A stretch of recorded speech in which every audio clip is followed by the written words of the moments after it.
that doesn't work.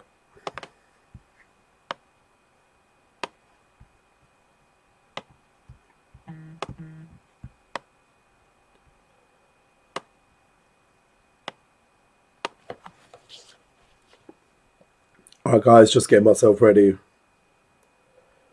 Give me a second.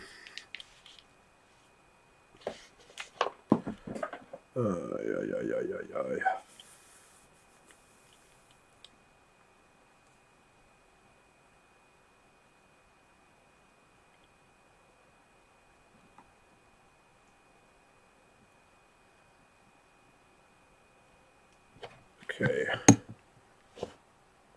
Hiya. So what I wanted to do is just go over. In my last live stream, I messed up a little question. In fact, I'll go over that later because I want to crack on here. What I'm going through at first today is waves. Now, some of you from NXL asking for yeah, Miriam. Yeah, basically, I messed that question up yesterday. But yeah, we don't have to go through that. I'll go through it a little bit later. I'll go through it later on. What I want to put up on here is a link to my live stream I did a little while ago that covered. So some of you guys who aren't interested in learning about waves in the electromagnetic spectrum, you can be learning about some other topics. Because I did a live stream a little while ago that covered, if you're NXL, that covered some of the topics like radioactivity and electricity and circuits. I am doing magnetic fields and magnetism tonight, but I need to put up a little link for you if you're NXL, and you can have a watch of that. So let me just do that. Give me one sec. And then we'll get started.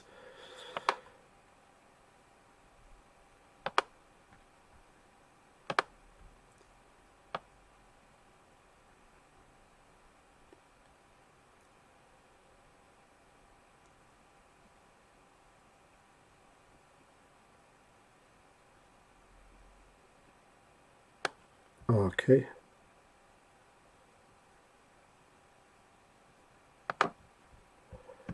One sec.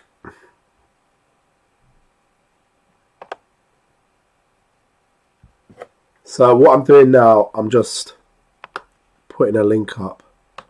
So here is okay, so that link there, if you're an NXL student, that live there will contain the content for your electricity and circuits, and also for radioactivity. Or what? Actually, you don't need radioactivity. You need electricity and circuits and matter and density. But I am doing magnets today as well. All right, let me crack on. So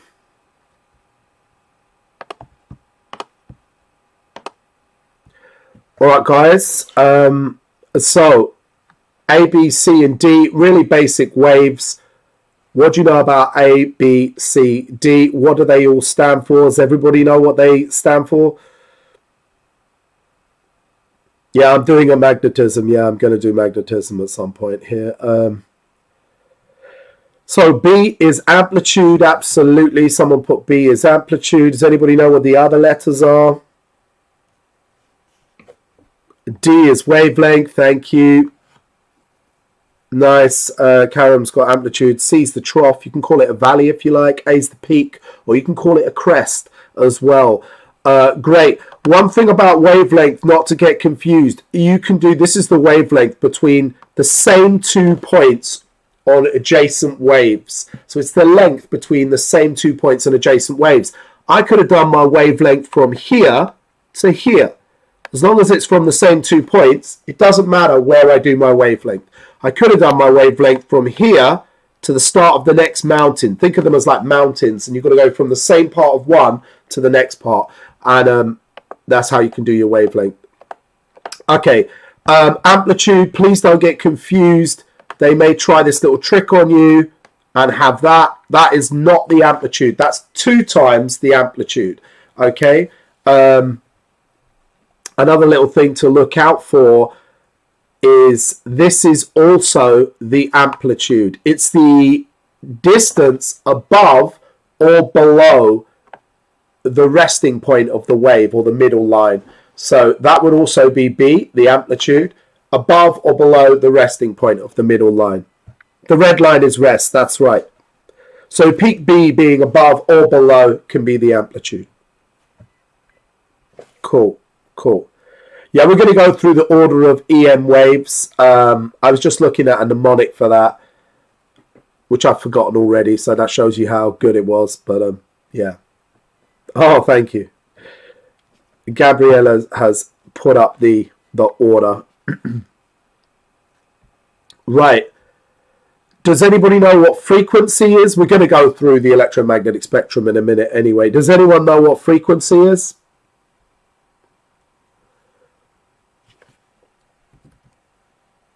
Thank you, Emily, or Amelia, sorry. The number of Amelia in the chat there has, Amelia Tan has put up a really good definition. It's the number of waves passing a particular point every second. So,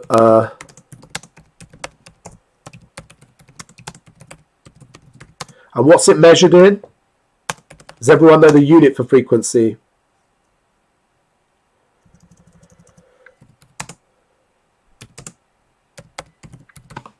Yeah, hertz, HZ. You can write HZ as well.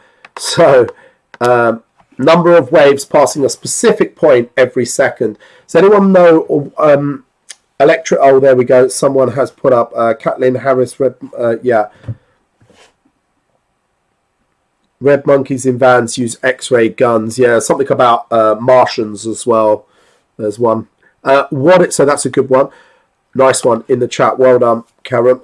What is the time period? Does anybody know what the time period is? So there's a definition for time period.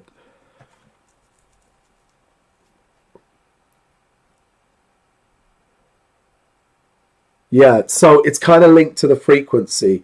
So the frequency is how many waves pass a point every second.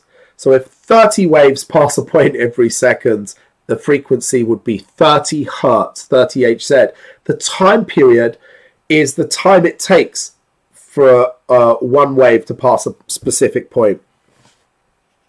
So normally a time period's really small. And there are some calculations you can do for this. Of course, you guys are getting all of the calculations. So frequency is equal. You get this in your exam, so it's all good. You get 1 over sugar. No, not 1 over sugar. That's supposed to be a t. 1 over the time period is equal to the frequency, or 1 over the frequency is equal to the time period. So either one you can use to calculate each other. Does everybody know how to calculate wave speed? You're going to get the equation, so it's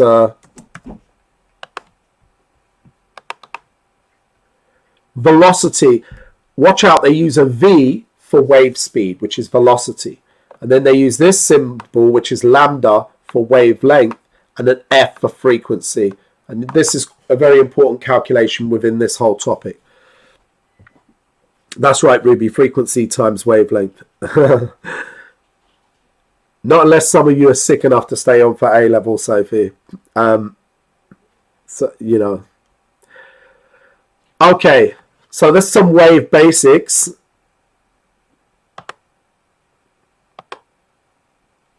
Carrying on with a few more wave basics. Transverse waves. Does anyone know the definition of a transverse wave?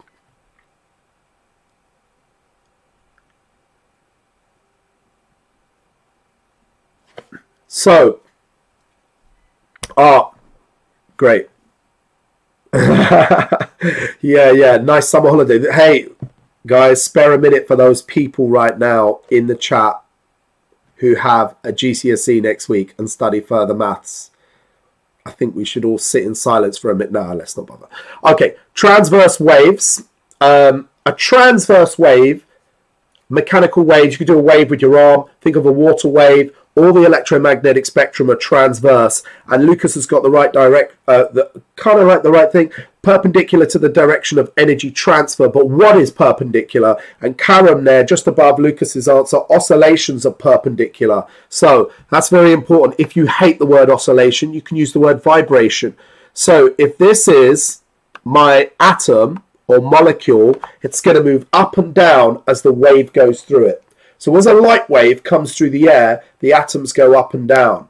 Okay, as a water wave in the sea moves, things bob up and down. Ships go up and down in the sea because the sea has transverse waves. So the definition is, by the way, oscillation's the best word to use. Same amount of marks for using vibrations if you prefer that. So vibrations are perpendicular to the direction of the wave. Yes, it's the direction of energy transfer. That's what a wave is. So can anybody think of another word for another way of saying perpendicular? Yeah, oscillations are vibrations, Manny. And so we're talking about the particles. The cap is still here, but not on today. It's yeah, it got a bit sweaty. So yeah. Yeah, right angle. Thanks, Midget. 90 degrees. So all of those are perfectly acceptable if you don't like to use the word perpendicular. That's a transverse wave. We normally, even when they're longitudinal, we show the waves like this going up and down, which is really a transverse wave, but we like to show waves like that. Does everybody know the examples of transverse waves? So you can say any EM wave, microwave, radio wave, infrared, ultraviolet, gamma, X-ray, light. You can say any EM wave, and then any mechanical wave. Mechanical wave like water waves, ripples. So like if you throw a stone in a pond, that is a transverse wave. Okay, nice. Awesome, awesome. Yeah, for those of you, Emily Tan, seismic waves. If you look at the S, Emily has written S waves, which are a type of wave that's released during an earthquake. If you turn an S on its side, it's kind of up and down like that. And then you have P waves. I think of those as punch waves. They're examples of longitudinal waves because they go like a punch, but they're not really, that's not what the P stands for. But we're going to look at longitudinal waves. So longitudinal waves, what's the definition for longitudinal? Oscillations, that's a really good answer, are parallel to the direction of energy transfer. So what that means is atoms are going to go backwards and forwards with the direction of any energy transfer. That's right, Sophie. EM spectrum is anything other than sound, really. So sound waves are longitudinal, and that includes infrasound and ultrasound. So sound below the range of the human hearing is known as infrasound, and outside the range of, or above the range of human hearing, above 20,000 hertz, is known as ultrasound. But basically any type of sound wave. Now longitudinal can be drawn like this, guys. Watch out for this. You've got to know two names for this. If you get people do a slinky experiment for this. What do we call the region where the lines are close together in a longitudinal wave? Yeah, that's right, the rarefaction. What do we call? Oh, no. Rarefaction is where they're far apart. Rare, they're far apart. Hard to find. Compression, yeah, absolutely. So we've got compressions. You can look in the chat to see how that's spelled. And rarefactions. Not rare fractions, rarefactions. So rarefactions are where what do those lines represent? Those lines represent the oscillations or vibrations. So there's bits where they're close together, bits where they're far apart, compression, and then rarefaction. Water is transverse. That's right, Gabriella. Well, ripples in the water. You throw a stone in the water, it does that. Okay, if you get your blanket on your bed and you shake it, that's a transverse wave. If you put something on top of your blanket on your bed tonight and you go like that, it's going to go up. Okay, if you put a ball or a tennis ball on your bed and you do that, it's going to go up. Why? Because transverse waves make things go up and down when they move through them. Okay, that's transverse and longitudinal waves. Let's zing. Oh, this is disgusting. Okay, there's 3 wave experiments. So there's 3 wave experiments for electromagnetic waves. Yeah, sound is longitudinal. Yeah.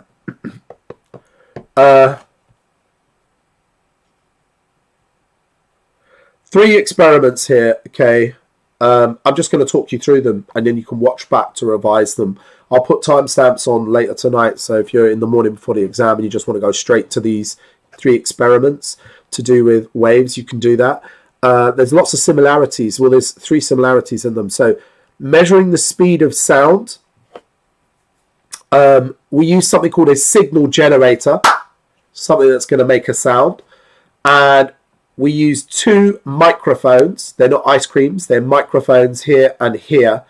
And essentially what you do, you start with the microphones apart from each other, and what will happen when the signal hits those microphones, it's going to make a wave like this. 2 waves, 1 for each microphone. They're going to pick up the signal, transfer it onto this machine here. Does anybody know what this machine that shows waves is called? There's a name for this machine. Anybody know the name of that machine?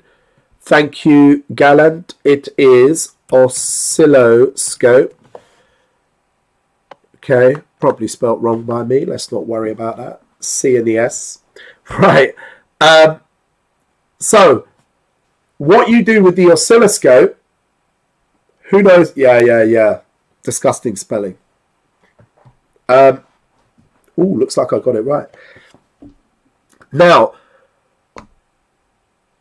you get the waves when they first appear are not going to be synchronized. They're going to look like this. So on your oscilloscope, the waves, 1 wave is going to be like that. 1 wave is going to be like that. So first of all, you move these waves. I don't know if I can select on here. I don't think I can select, which is a bummer. So you're going to move the microphones until the waves are aligned. What do you think I mean when I say the waves are aligned? Does anybody know what I mean if I say you move the microphones until the waves are aligned? Yeah, they're microphones. I don't think I've done a very good drawing here, but once these would be waves that are aligned. So if you're asked to measure the speed of sound, they often don't even use this one. It's in the book, but they've never really done this one. But you use the microwaves and you move them until the waves, both waves, are matching exactly. We say that's in alignment. More technical term is in phase. So they're in alignment with each other, right? Now what we do is we get a ruler and we're going to move the waves slowly apart until they're exactly 1 wavelength apart. So I'm going to draw, what that means is once they're 1 wavelength apart, they're going to be like that. And then once they're exactly 1 wavelength apart on the screen, you use your ruler to measure the distance between the 2 microphones. Okay, these, by the way, are microphones. So then use a ruler to measure the distance between the microphones, and that's your wavelength. And then you just say, right, I've got the wavelength. You know the hertz. Always in all 3 of these experiments, you already know the frequency because you get it in your signal generator. You set the frequency. So what you can say is, I know the frequency. I measure the wavelength with the ruler is the distance between the microphones once I've moved them 1 wavelength apart. And then I can calculate the speed of sound. Okay, this is also on combined. I know, brutal. Yeah, you just moved. What's the question, Gabriella? Yeah, you can bang the bricks on the wall and do all of that. Unfortunately, yeah, you can do that one as well. Some of those involve human reaction times as well, and there's errors with, obviously. Yes, so the signal generator will be on the other side of that little speaker. Yeah, there's something that makes a signal, basically, just makes a sound or makes a wave, produces a wave. Now over here we have the ripple tank one. This is far more common to come up. Yeah, Yoshi, I've got a blocked nose. I've got I've had really bad hay fever and it's like mashed me up properly. So I'm going to sound weird tonight. Calculate the speed of water using a ripple tank. Here you've got a signal generator which is connected to a paddle. The paddle slaps the water, right? It's going to slap the water, creating waves on the water. You shine a light down onto the waves and you put a piece of paper underneath the ripple tank. The shadow of the waves will appear underneath. What you want to do is use your mobile phone to take a picture, okay, of the waves underneath the tank. That way you've got a still of it. If it's too hard and it's too high frequency, you could take a picture. Get your ruler and you can measure the distance between any two lines. That is the wavelength, okay? And then put it into V equals lambda times F, rearrange to find the wave speed. Again, you set the signal generator. You always know the frequency from setting the signal generator. Now, that's not as accurate because if I'm measuring the distance between two of the black lines, they're called wave crests, the shadows of them on the paper, there's going to be error. What's my ruler? Okay, guys. There's these black lines on a ruler. The problem is there is random error anytime you're measuring something. So all of you think you're 5'8", 5'6", 5'4". No one knows how tall you are, will ever know, because every time someone measures you, there is error. For instance, that black line on here, the black lines have a distance themselves. So are you closer to the left side of the black line or are you closer to the right side of the black line? So whenever I measure 7 millimeters, am I closer to 6.9 or is it closer to 7.1? And you just can never be accurate. So the smaller the measurement, the more error. One way to improve and reduce error and make a more accurate measurement is to do a bigger measurement. So measure 10 of these black lines and then divide by 10 to get the average wavelength. Okay. Yeah, well, you might think Georgette is 6 foot, but the person who measured her won't know whether she's 6 foot and 1 millimeter or 5 foot, whatever it is, 12 and however many millimeters. So, anyway, once again, you know the frequency from the signal. Anybody got any questions about this?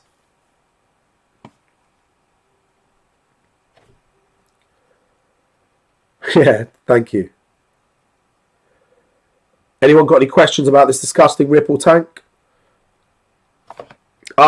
Nice question, Zerby. It's produced by the signal generator. That's what produces the wave. And there's a wooden paddle normally. There's a wooden thing that slaps the water. So this is literally a tray of water. If you fill a baking tray at home with water, and then just slap one end, you'll get waves. These are all this is a transverse wave. The sound one is a longitudinal. Right, Lucas. So essentially, if you try to measure, what you're going to do, you're going to place the ruler next to the waves on the paper underneath, where the shadows of the waves are, and you're going to measure 10 of them, the wavelength between 10 waves, and then divide by 10, rather than just trying to measure the distance here between two black lines. You're going to try and measure between 10 and then divide by 10. That way, you've got the mean wavelength. Okay, and that will reduce error, because let's say your ruler is 1 millimeter out. If you measure on 1, that's a bigger percentage error than if you measure 10, where you'll be 1 millimeter out over a bigger distance. So it's a smaller impact, the error, when you do more.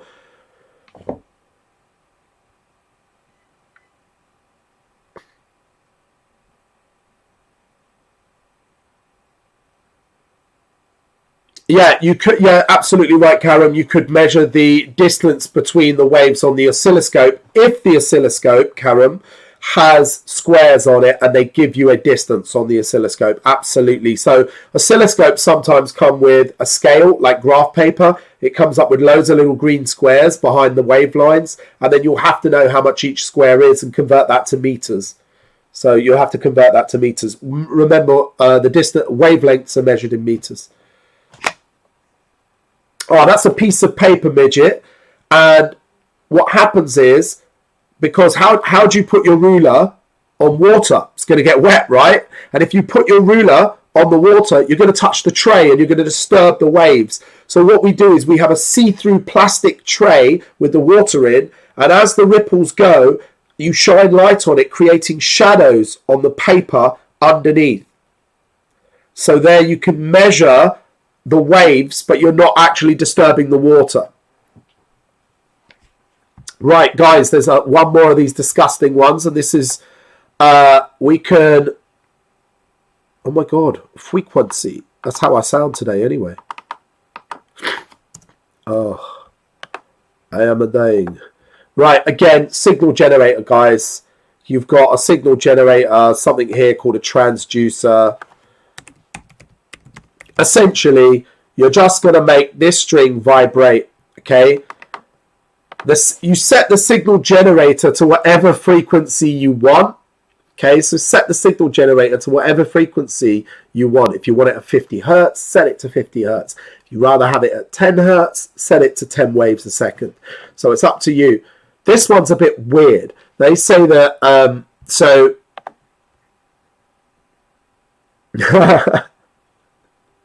Yeah, the string is taut, so we do that by attaching weights at the end. So you've got a nice tight string.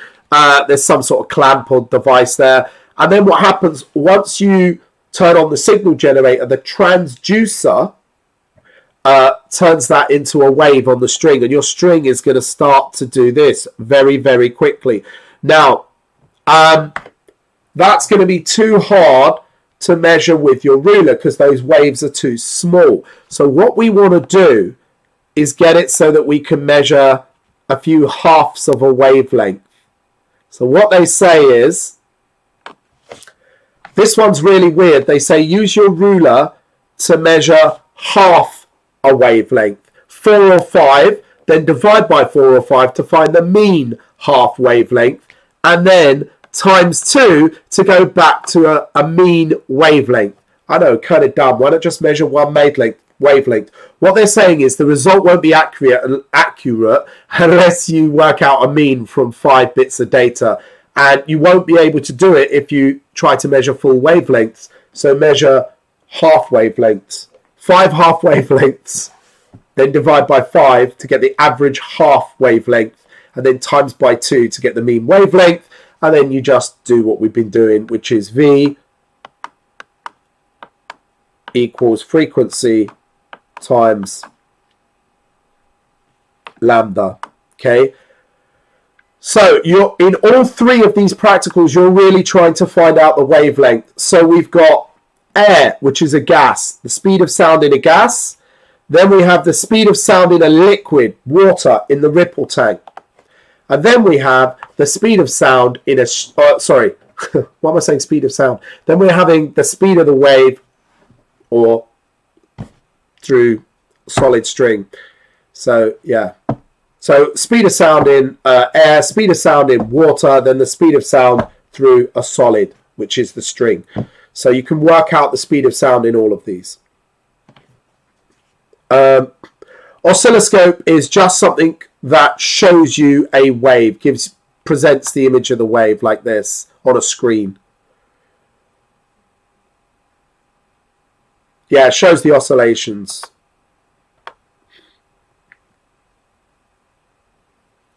Acceleration practical. Yeah, I'll go over that a bit later. I'm just going to finish off waves first.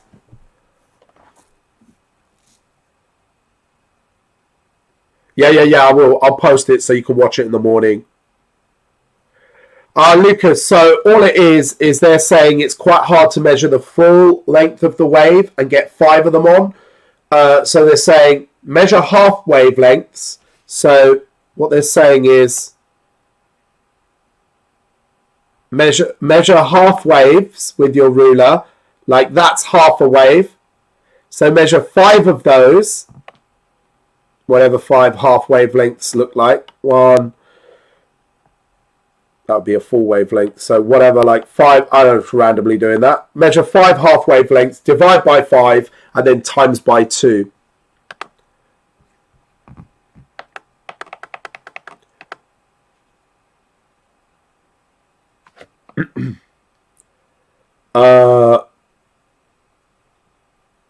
Yeah, Galland, all electromagnetic waves travel at the same speed, the speed of light. When Einstein talked about light, Einstein actually wasn't referring to visible light. He was referring to all of the electromagnetic spectrum. So Albert Einstein sees radio waves, microwaves, infrared. They're all light. They're just different wavelengths of light. Right, 3 things all waves can be. You might be asked something that all waves can do. That should have said all waves can do. And it is reflected, refracted, absorbed, transmitted. So all waves can bounce off of something, all waves can pass through objects, all waves can be absorbed into objects and can be bent or refracted. So if you're asked to compare 2 waves, like a sound wave and a gamma wave, you're like, oh my gosh, well they also, all waves transfer energy. So the definition of a wave, if you're asked what is a wave, all waves transfer energy. So all waves transfer energy, all can be absorbed, transmitted, refracted or reflected.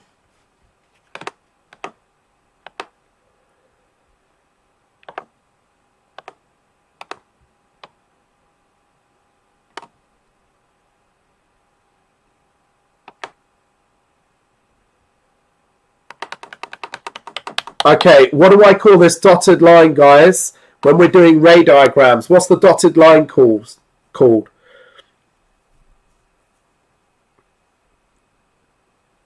Normal line. Thank you guys. That is known as the normal. If you're asked to do ray diagrams, you need to draw the normal. How do we know how to draw the normal? How do you know how to draw the normal?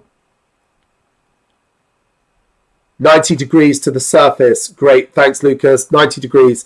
Now, if a light ray travels through, it's going to go straight through. If it hits the surface straight on, it's going straight through. So really when we're looking at refraction, we're dealing with the wave hitting at an angle.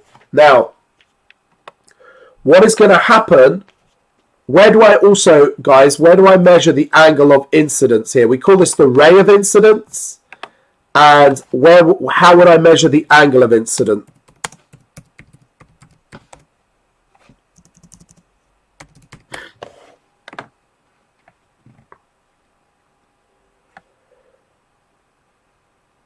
Yeah, we'll look at some other diagrams as well. Right, so there is between the normal and the ray. Thank you, Krish.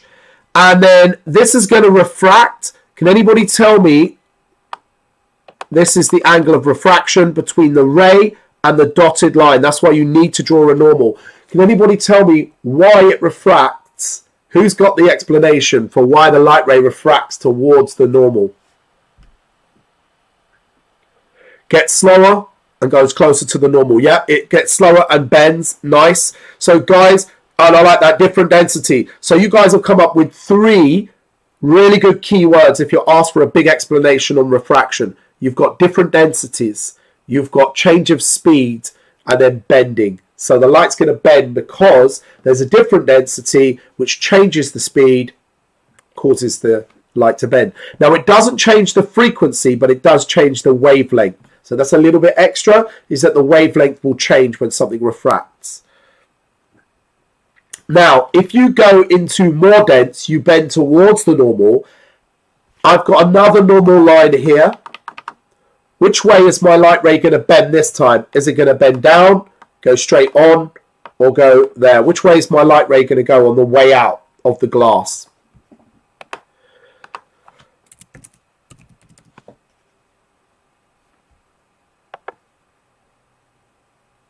Yeah, faster because it's less dense, and when you speed up, you tend to bend away from the normal. It's a little bit more complicated than that, but will do for what we need to know for GCSE. So this is going to bend away from the normal when it speeds up.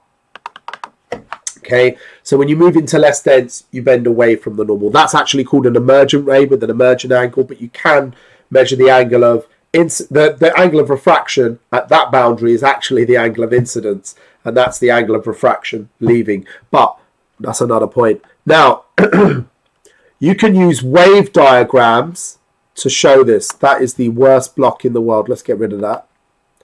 So another way to explain it, watch out for this, guys. Another way to explain this, you got your normal. Another way they can use to explain it, this is called, this is just another wave diagram. What do we call these lines I'm drawing? Does anyone know what these black lines I'm drawing are called?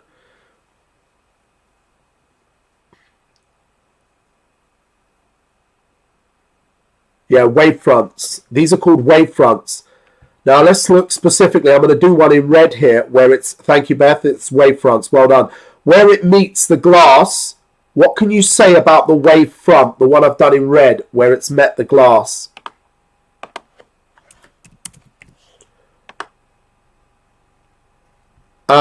Sophie, it bends towards the normal line if you're going into more dense, and away when you speed up, like going from a solid to air or liquid to air. So when you speed up, you bend away. When you slow down, you bend towards.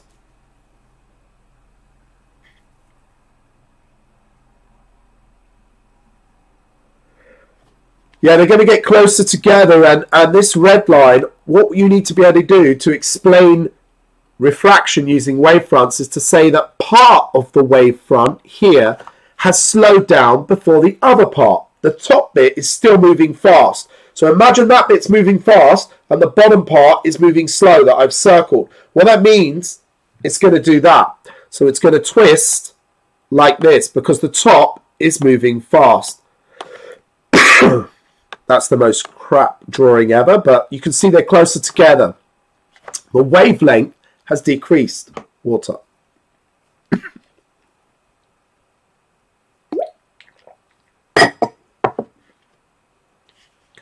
Yeah, now on the way out, the same bit that slowed down first is going to speed up first. So on the way out, that same bit I've circled is going to speed up first, causing it to bend like that away from the normal. So,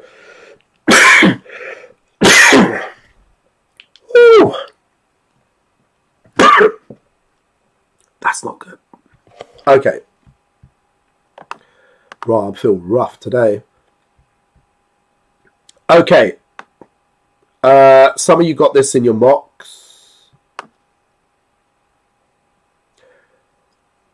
A diffraction is a, who said that? Mariam. Diffraction is a type of refraction.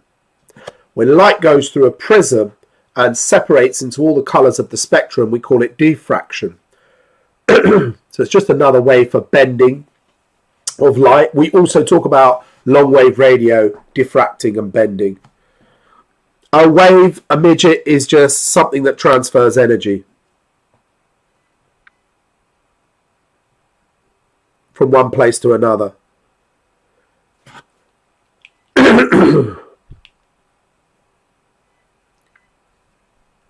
And they don't necessarily need oscillations. Well, we don't get a lot of oscillations in a vacuum because there's no particles. Something about if you're doing refraction through a round surface, what does that mean? Okay, you get the same thing happening here. This wave's going to come in, it's going to slow down and bend towards the normal line. But when you hit a curved surface, your normal line is going to be in alignment like this. Your normal line is going to be, look, you've got normal lines at 90 degrees to the edge. So it's actually just going to pass straight out in a straight line. So watch out for that. It's a little tricky one they might give you. Okay? So watch out for that because on a curved surface, 90 degrees is at any point you go around the curve, so it's just going to come straight out and not refract on the way out of that. Still refracts on the way in. Right.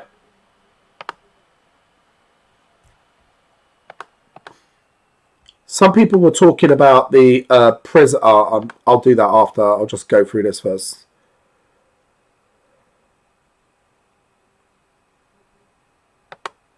Here's your electromagnetic spectrum. Couple of facts. Don't forget, radio waves. I don't know the size of a radio wave, but you've got to know. Is it 10 to the 10? I can't really remember. It's like 10 meters or something.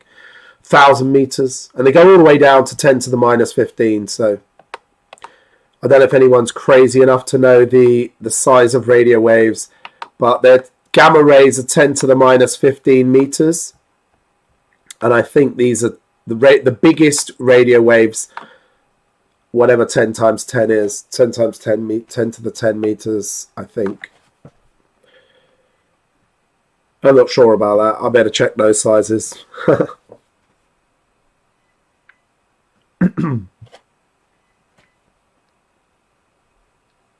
Thanks. That sounds a bit better. 10 to the 4. Yeah. Thank you. I reckon 1,000 meters sounds a bit better. But I'll check that out in a second. Cool. Right.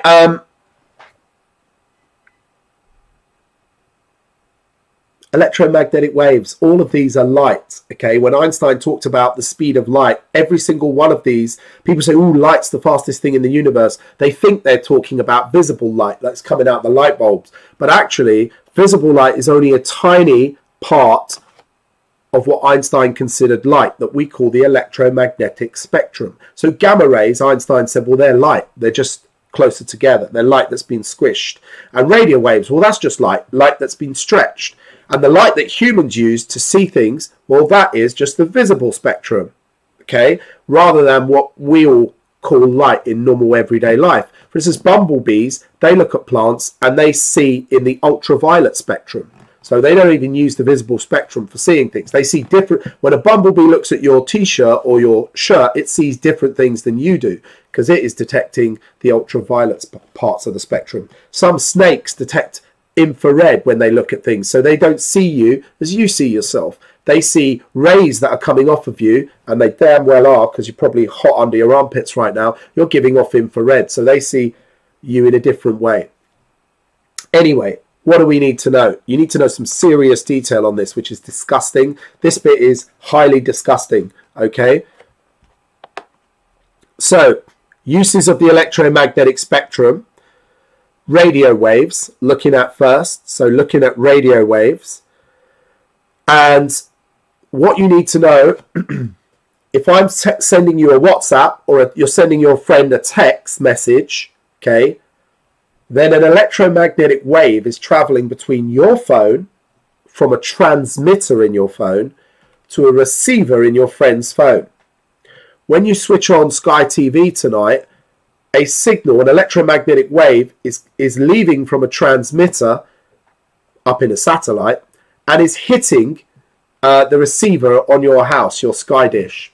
So, or if you're just using normal radio waves, terrestrial television, then you'll have an antenna on the roof of your house that's picking up those signals. How does this work?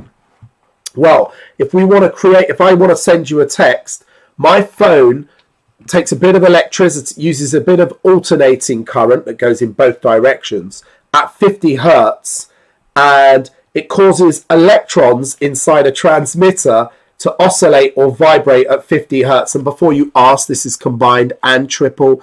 You need to know it. Will it come up? I have no idea. It's very complicated, but you can simplify it. So alternating current at any frequency will make electrons vibrate in the transmitter at the same they'll vibrate the same amount as the current, the electricity.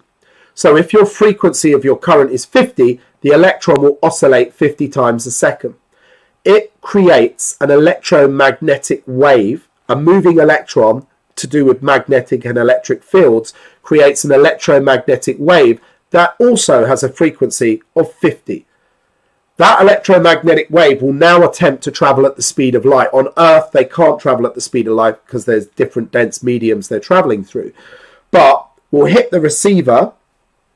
So if I send you a text, my phone will make a little bit of electricity in my phone will create an electromagnetic wave at whatever frequency my phone is sending the signal. And the electromagnetic wave will then travel to a receiver in your phone and make an electron vibrate at the same frequency and create electricity in your phone that will create the picture.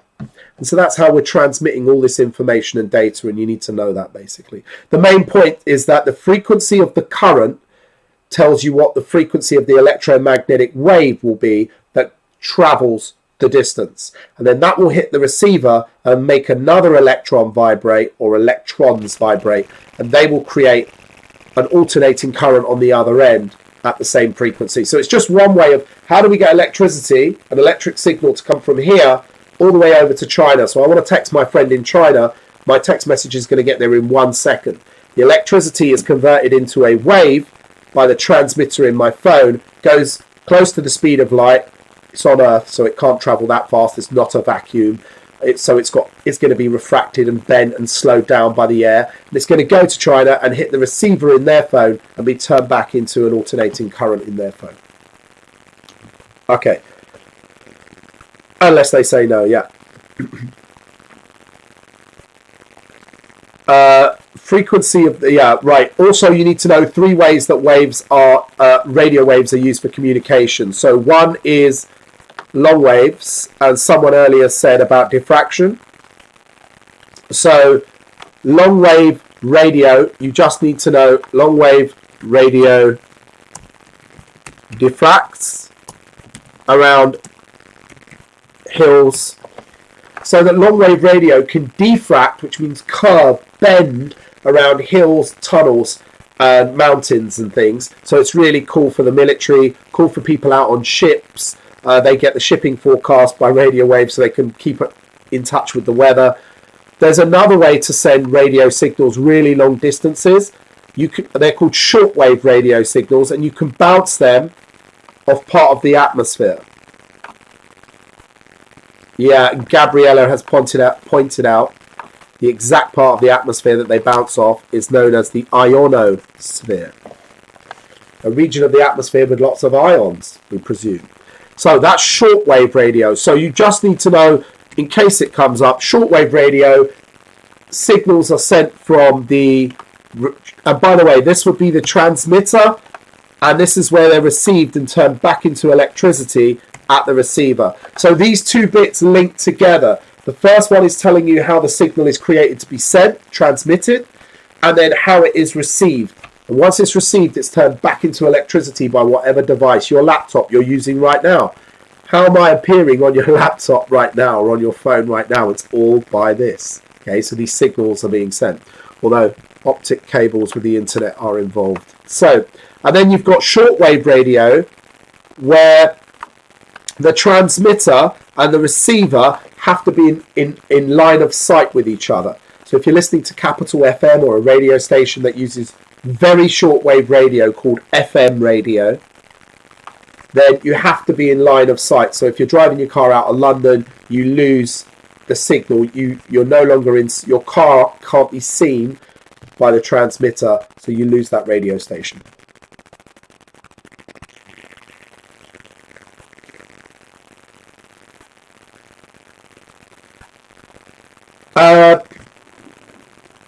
No, it's this is higher. Yeah, this is higher. There is foundation there.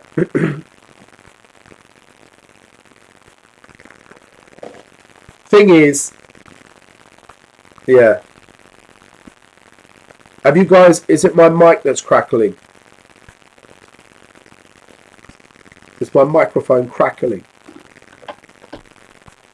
Hey guys, can you hear crackling? Ooh, lucky it's happened on the final live. No, it could be my microphone. I do have another mic, but I'll have to like unwire this and change it over. I can even use my mic in my laptop, but I'll see if that works. So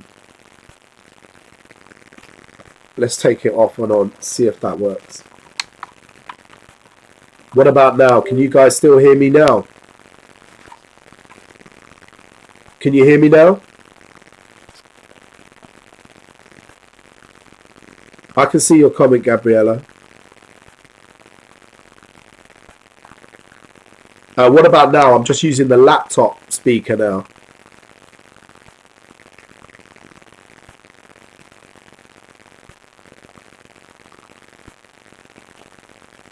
There shouldn't be any crackling noises. But now I'm not using a proper mic.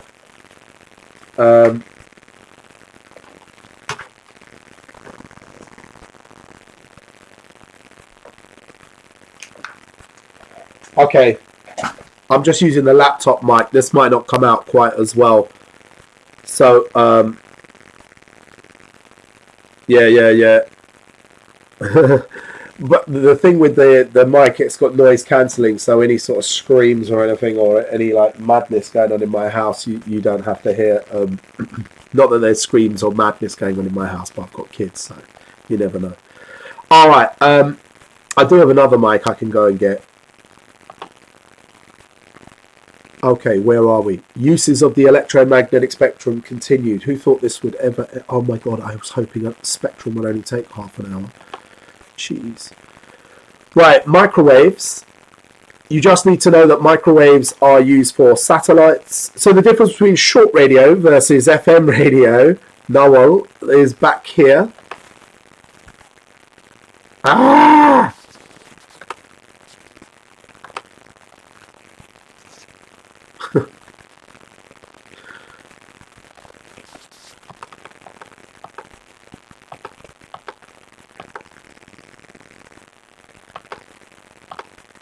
Yeah, so just once again before we move on, because I played around with the mic, you've got long wave radio diffracts around hills, tunnels, mountains. Shortwave radio bounces off the ionosphere and is reflected. So the key word there is reflected off ionosphere, which is the word reflected is hidden by my video, but don't worry. So that reflects off the ionosphere and bounces down to the receiver. And shortwave FM, which is very shortwave radio, the receiver and the transmitter have to be in line of sight, otherwise you will lose the signal. Now, microwaves are used by your mobile phone rather than radio waves. They do the same thing as with a receiver and a transmitter and vibrating electrons in order to create electromagnetic waves, microwaves. So the transmitter can send a signal up to a satellite, and satellites can send signals, and so they're pretty cool. You can send a signal up to a satellite and then that can beam it down anywhere in the world. This means that Sky TV can send their signal from London or wherever Sky's based. I don't know which country the main Sky signals get created. And they're sent up to their Sky satellite, and their satellite can beam that all over the world to different cities and that kind of thing. You need to know that microwaves can penetrate the atmosphere because the atmosphere is watery, and microwaves can go through the watery atmosphere. So that's really all you need to know. Microwaves go through watery atmosphere. Your mobile phone uses microwaves, and so does certain satellite TV if you've got Sky TV. Microwaves are also used for cooking, and guess what? It's linked to the water. They cause the water molecules to heat up. They actually cause the bonds in the water molecules to vibrate more, the covalent bonds in the water molecules, but they basically heat up the water in your food. So certain things, microwavable plates that don't have water in them, you can heat up. If you get like a bamboo plate or a bamboo cup, you need to get some of these recyclable cups and that they say don't put in the microwave. It's because there are water molecules in them, and so the microwave will actually heat those up. If you put other things in there that don't have a lot of water in, they're safe to go in the microwave. Yeah, over here is infrared thermal imaging. Great, and that's what infrared is used for. You're giving off infrared right now, so if someone looked at you with an infrared receiver, it would create an image like that, where we could see the hottest part of your body would be yellow or white, the internal organs, and the outside would be slightly colder. So all hot objects give off infrared. Everything in the room right now around you is giving off infrared radiation. There's nothing in your room that isn't giving off infrared radiation. But you're at 37 degrees. You're probably the warmest thing in your room, unless you've got a cup of coffee or a cup of tea.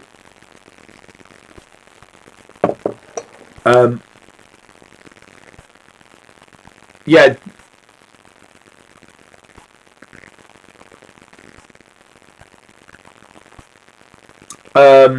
You also need to know infrared can be used for cooking, because infrared radiation can heat things up and cook things. So your oven uses infrared, your toaster, infrared's used for that. It's used for security cameras as well, thermal imaging cameras.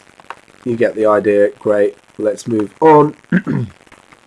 Right, guys, you've got something called fiber optic cables.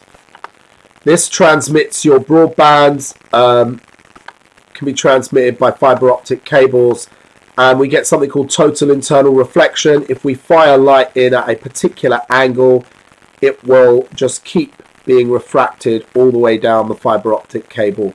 So that's a use of visible light. Photography is another use of visible light. Any of you take photography GCSE, that's another use of visible light. UV radiation is how we get a suntan, or in my case, how you go red and your skin falls off. But if you've gone nice and brown, like, that's UV radiation that does that. Some ultraviolet light penetrates through our atmosphere. Most of the dangerous stuff is blocked by the ozone layer. You don't need to know that for this topic at all. But you do need to know that some people use sunbeds. Of course, what's the danger of using sunbeds and being out in the sun too long? What's the danger of UV radiation? Skin cancer. Yeah. You guys have got it. So you might be asked for that. It can cause burns, skin cancer. By the way, infrared can cause burns. That heat you feel on your body when you feel hot, when you go out in the sun and your skin feels a bit burning, that's the infrared as well. Remember, the sun is not just beaming down, doesn't just go, ooh, I'm giving out UV. It gives out all of the electromagnetic spectrum. We have to be really thankful that our atmosphere absorbs gamma rays, otherwise we'd all be fried to death. So if you go to Mars and you're a space explorer, you're going to get fried to death by the gamma radiation, because there's no atmosphere. We've got different layers that absorb most of the dangerous stuff. You might say, wow, isn't that incredible? It's amazing. But it could be amazing, or it could just be that life has evolved. The life that has evolved that it can survive in the types of radiation we get on the Earth. So anyway, that's electromagnetic UV. You need to know gamma and X-ray. What's gamma and X-ray? Ah, there we go.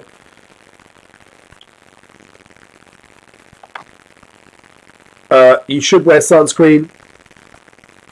One of my friends from India, he got skin cancer, and he's Indian, so he's got a lot better sun protection naturally in his skin. He's got the protein that protects against sun in his skin, and he's still got skin cancer. So don't take it for granted if you've got brown skin.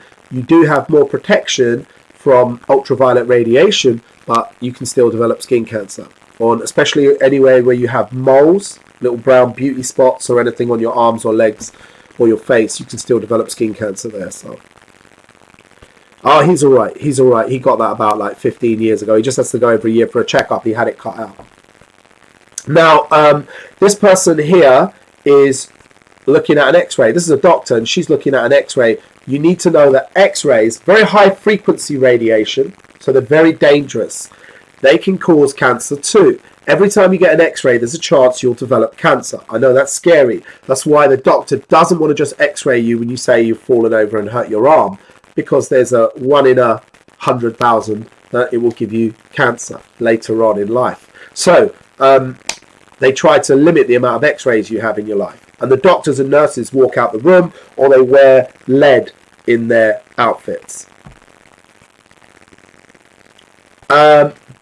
Radiologists, it's called radiotherapy when you X-ray people, and radiologists carry out X-rays. They wear lead protection,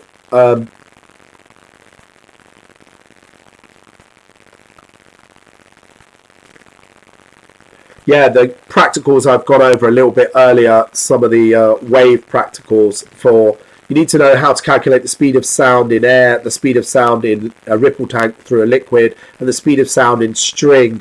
So those potentially could come up.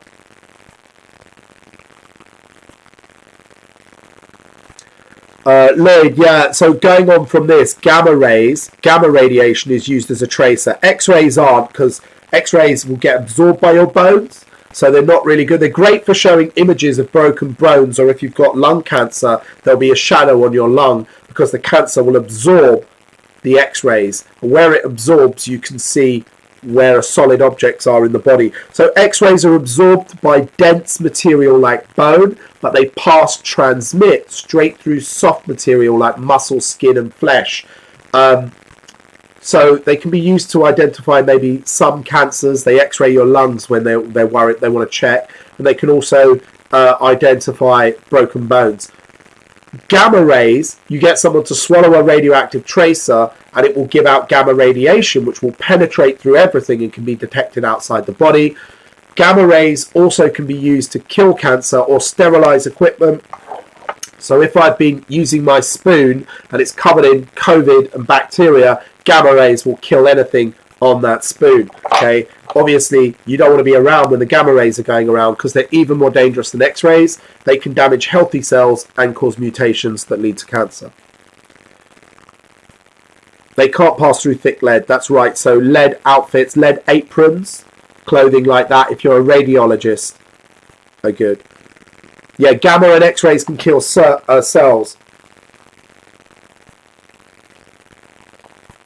Sieverts is a measure of how dangerous radiation can be.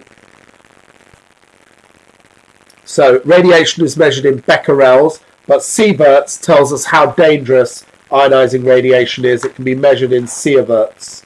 Just trying to see if sieverts is on your spec. Is it on your spec for electromagnetic radiation? It might be triple.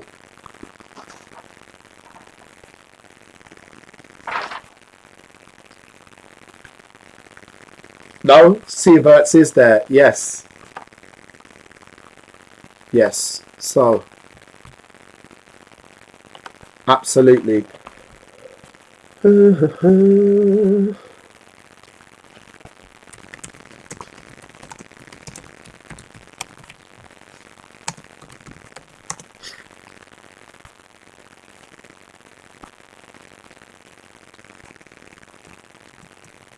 Let's just simplify that. Radiation dose.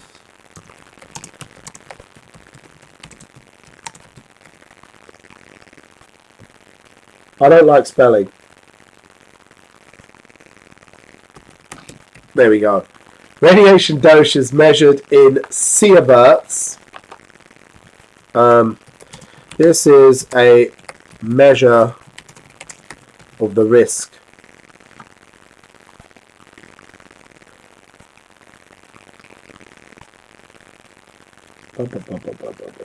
So they might tell you sieverts is also 1,000. Oh, Sugar Ray Leonard. It is hot today. Sieverts is the unit, yeah, 1 SV equals to 1,000 millisieverts, and it's a measure like, so it can give you an idea of the risk. So they say like eating a banana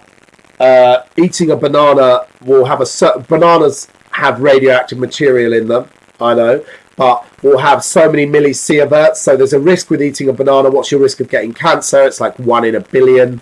Then having an X-ray will tell you the risk of the radiation dose exposed with a certain X-ray or something. So you just need to know that the higher the number of sieverts, the greater the risk of you developing cancer or having a bad outcome. Yeah, so yeah, they've got like in the CGP, they sort of say like you get 2 millisieverts from an X-ray of your head, and you absorb 8, or you get 8 millisieverts from an X-ray of the chest. So you get different radiation doses, which means a chest x-ray. So chest x-ray is like 8 milli, capital SV. Head x-ray, if you have to have your head x-rayed.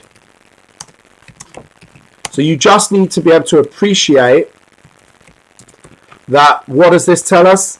This tells us that the chest x-ray is 4 times more dangerous than the head x-ray. That'll still be a chest x-ray. It will still be showing everything in this region. So whether they x-ray you from the back or the front. Contamination and irradiation are 2 different things. Contamination is when something radioactive is inside an object, and irradiation is when an electromagnetic wave or a radioactive piece of radiation has gone through something. When you put your food in the microwave, it's irradiated. Microwaves pass through it. When you get an x-ray, you have been irradiated. X-rays go through you.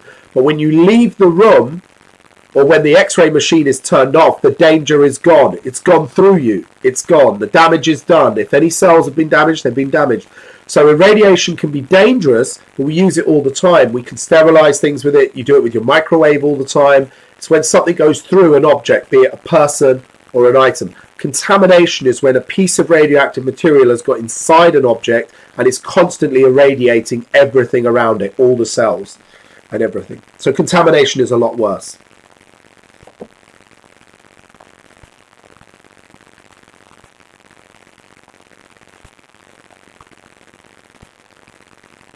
Yeah, don't worry about eating eating bananas, it's cool. Right, I'm going to move on to magnetism now in a little minute. I'm going to move on to magnets. Does anyone have any questions before I move on to magnets?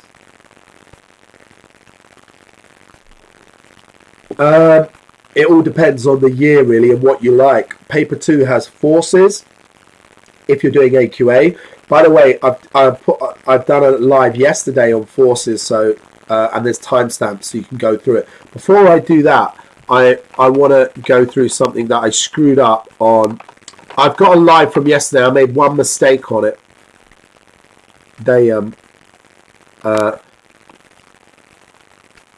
So what I'm going to do is just quickly correct my mistake from yesterday's live on forces. So I'm not going to go over forces today, unless at the end there's things people want to go over. All right, just make some space for this question. And I'm just going to correct this question because I screwed it up on my live. I did put a comment on there explaining how to do it. Knowing me with my hay fever and everything, I can't even my nose is completely blocked. I sound like a right strange bod. Right.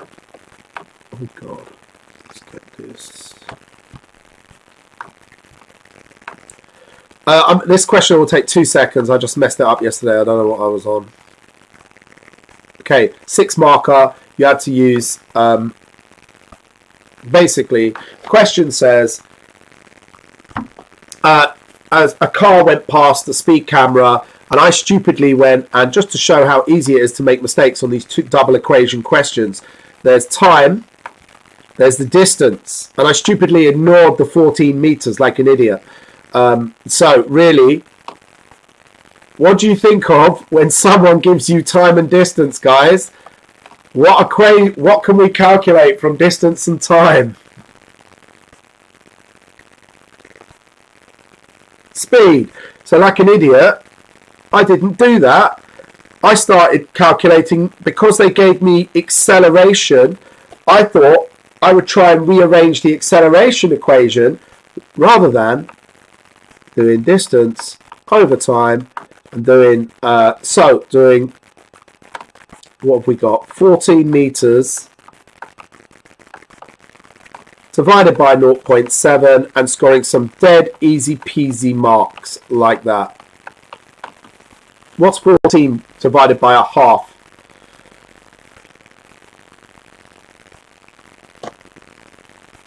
Oh, thanks for that. I don't even know what I've done with my calculator. So now that tells you the speed the car's traveling at. So that's the initial velocity of the car. This is where it gets hard. So most of you should have been able to score those 2 marks, even if you're foundation or whatever, but this was a higher paper, obviously. But this distance over time gave us the velocity. And this is the initial velocity the car's traveling at. An initial velocity has a symbol u. Now, using this equation, the dreaded uniform equation,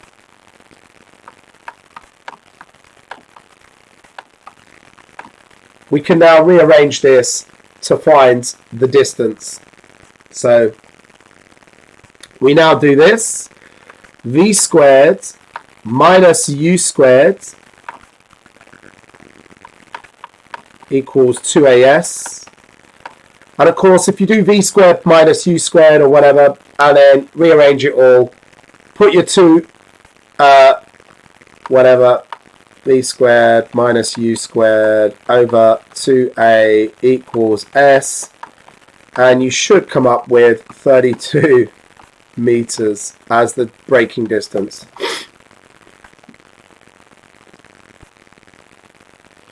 No, 4-mark question doesn't mean 2 equations. It does sometimes. Normally it's 5 marks or 6 marks for 2 equations. 4 marks normally means it's difficult because sometimes early on in the test they'll give you 3-mark equations where all you've got to do is pick it out the equation sheet. There's no conversions, so it's just a straight. So you really have to check your units, make sure your units are the same, because sometimes they're just giving you 3 marks. Other times a 3-marker will normally mean there's at least one conversion from like kilometers to meters or something like that, or milliseconds back to seconds. So something like that. A 4-marker can be that there's a conversion and a rearrangement of the equation. So normally a 3-marker either involves rearranging or converting a unit. A 4-marker could just be a rearrangement and a conversion, but it is possible that you'd use 2 equations. Normally it's 5 or 6 marks. Oh no, initial velocity in this, no, final velocity is 0. Sorry, V is 0 in this case because the car has stopped. Because it says calculate the minimum braking distance, and at the end when you brake, your car has stopped. So the initial velocity wasn't 0. The initial velocity was the 20.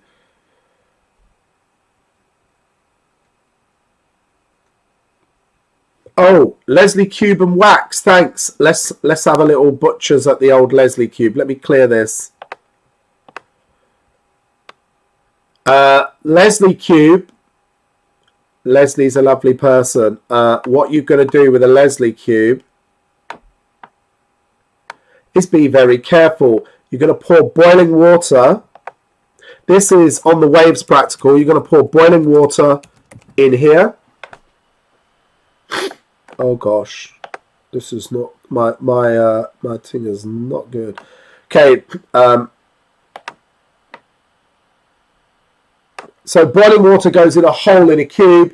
Each side of the cube has a different coloured surface, so it could be black and matte, white and shiny, white and matte, black and shiny, so, or silver and shiny. You see, do they say you've got to be white matte, black matte? Do they specifically, do you have to have 4 different specific ones? No, not really, just different types of surface. Okay. Yeah. It can be any 4. It's up to them. They'll tell you in the question. So it could be black, matte, could be white and shiny. So there'll be 4 different surfaces exposed. The top surface is not part of it, and the bottom surface in contact with the table. Okay. And all you're doing is pouring the hot water in there. You are going to see which is the best emitter. Okay. You can detect which is the best emitter using like what we call like an IR, infrared detector. Infrared detects infrared radiation, part of the electromagnetic spectrum, otherwise known as heat to normal human beings. just make sure that your infrared detector is the same distance from each surface. So make sure it's the same distance. Health and safety, don't move the cube. It's filled with boiling water. You'll get burned if there's a safety mark on offer. So keep IR detector same distance from Leslie cube. Sorry, a fly just buzzed past my head. No, you can't be shiny and matte. Shiny means shiny, and matte means dull, like basically not shiny. So you can't be shiny and matte. Yeah, fixed distance, your IR detector. What we're really doing is seeing which one emits. What would you suspect is the best emitter? Which one is going to let the heat out the best?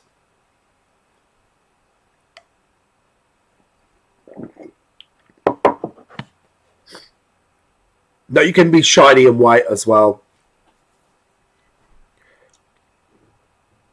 Good, Karen. Good, nice. Matte black. Yeah, Jay, matte black. Yeah, Galaxy, matte black. And matte. So dull is a better emitter, and black. White and shiny. Silver is not going to be a good emitter. Shiny, they reflect, so they're not going to be emitting heat the best.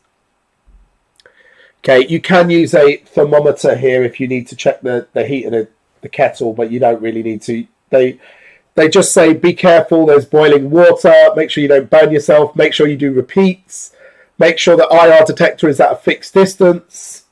Yeah, I guess the thickness needs to be the same on each. So maybe the white paint you use to make one side white and the black paint you use will be different thicknesses. That could be something that could affect the accuracy if the paints are different thicknesses.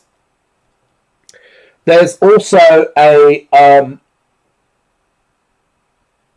there's also another practical that I've never seen come up like this, where they have like a heat source, like a Bunsen burner, and it's very similar to this experiment. They put at the same distance, put two metal plates, same thickness, same mass, and just like put a lump of wax on the back of each and a ball bearing, a metal ball. Okay, and as these metal rectangle plates get hot, what's going to happen to the wax?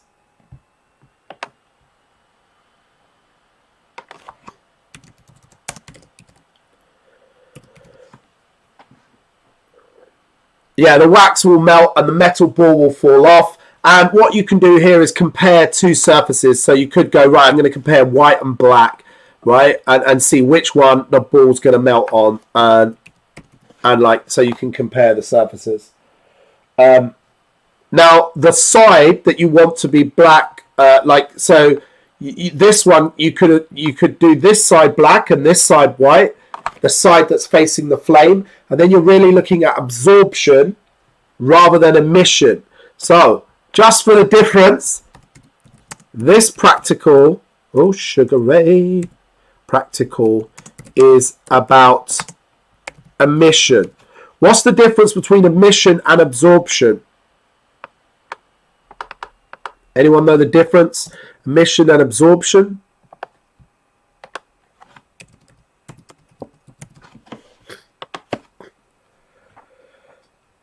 Yeah, absolutely. They both are better. Emission releases, absorb is taking in. And guess what? Black is better at both. So when my black side is facing the Bunsen burner, I'm expecting it to suck up, absorb the heat better than the white side, and the wax to melt and the ball bearing to fall first. Okay.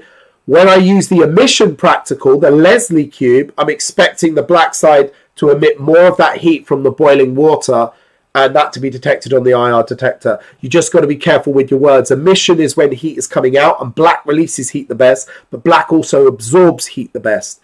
Now, you got to keep the amount of wax the same, the position of the wax the same distance, same position of the wax, the same mass of the ball bearing, the same.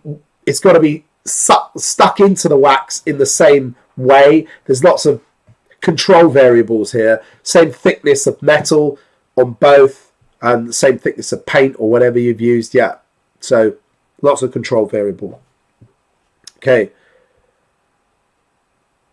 Yeah, always strange. There's something called, if you had a perfect black body, something called the perfect black body, is when something, a black object, it's a theoretical object, it could absorb the same amount of heat as it lets out, would be a perfect black body. So it's like, I guess its temperature doesn't change or something, or it wouldn't be able to be detected. If you had a UFO that was a perfect black body, maybe it couldn't be detected by sort of its electromagnetic signals that they look for on radar and stuff, because it would absorb any heat and chuck it back out at the same rate.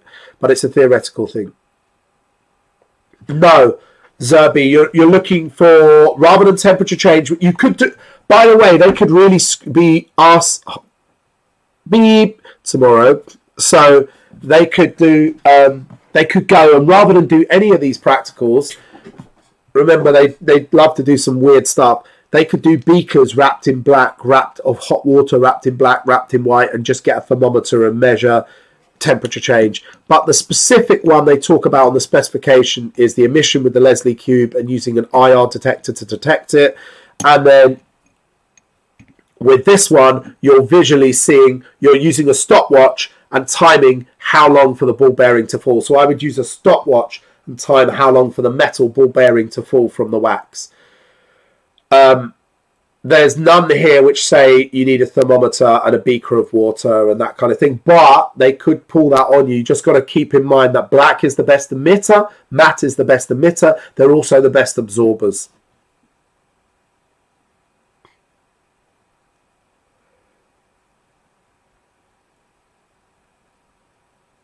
Yeah, and the best, it's really this one is measuring absorption.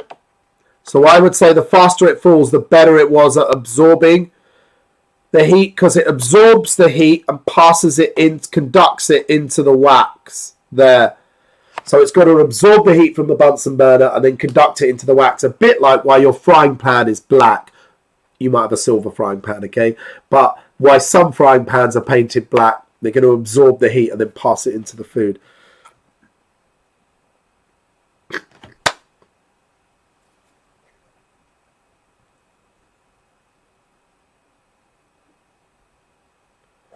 Yeah, you can be the best absorber and the best emitter. The white is going to reflect the heat and not even absorb very well.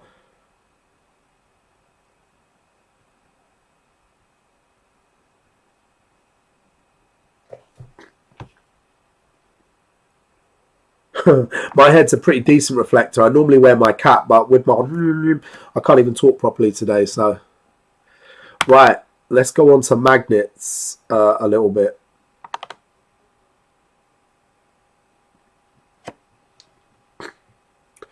ICE breadstick. Are you talking about the life cycle of stars, Mr. Breadstick? I have a video on that.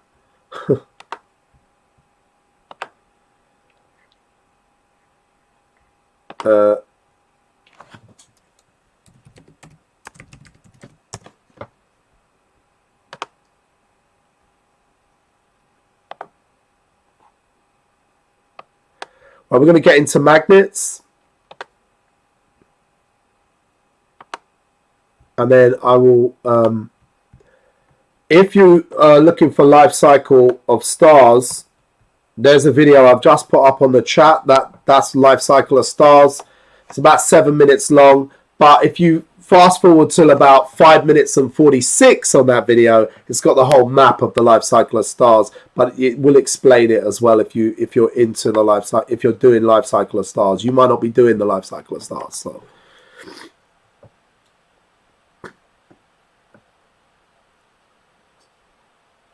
nice one, thank you. Actually, based clearing that up. Right, let me go back. What was 4jam? Oh, 4jam. Sometimes the difference between systematic error, random error, and zero error. Zero error is when you've got an error with your equipment. It should be zeroed, and you haven't zeroed it. So, for example, zero error is on your stopwatch. Say you're going to time your best friend, and he's saying, right, you've got to time me and see how fast I am. And you've already got the watch on 1.2 seconds. it should have been at 0. So you've not zeroed the equipment. Your equipment is not at 0. If you go to weigh something on a scale and it already reads 0.05, it's not at 0. So you've got 0 error there. Systematic error is to do with your method.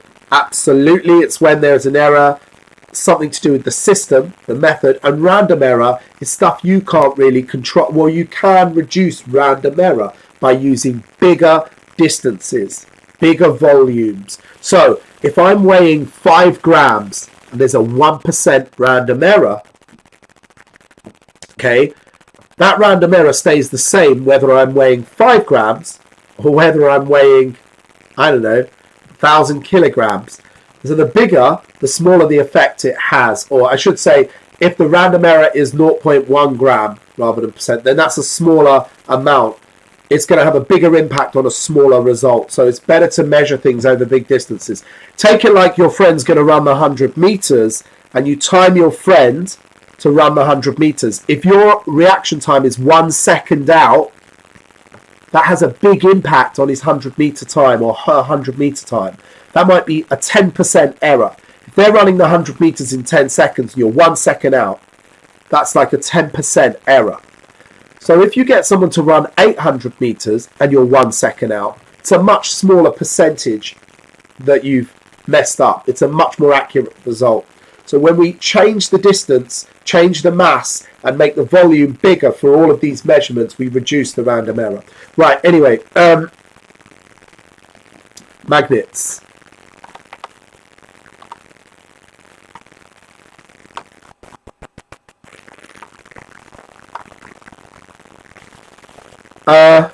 What way does the magnetic field run on a magnet, guys?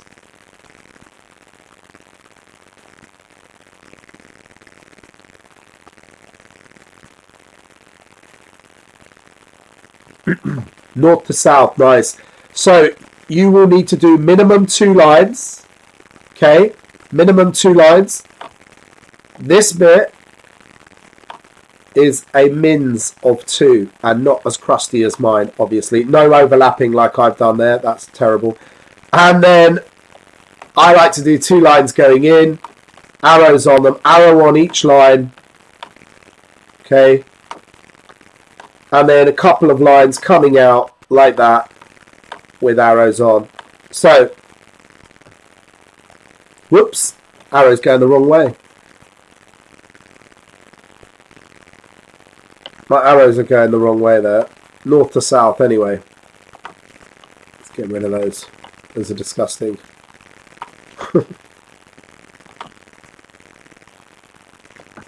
That's just my voice, breadstick. There shouldn't be a droning noise.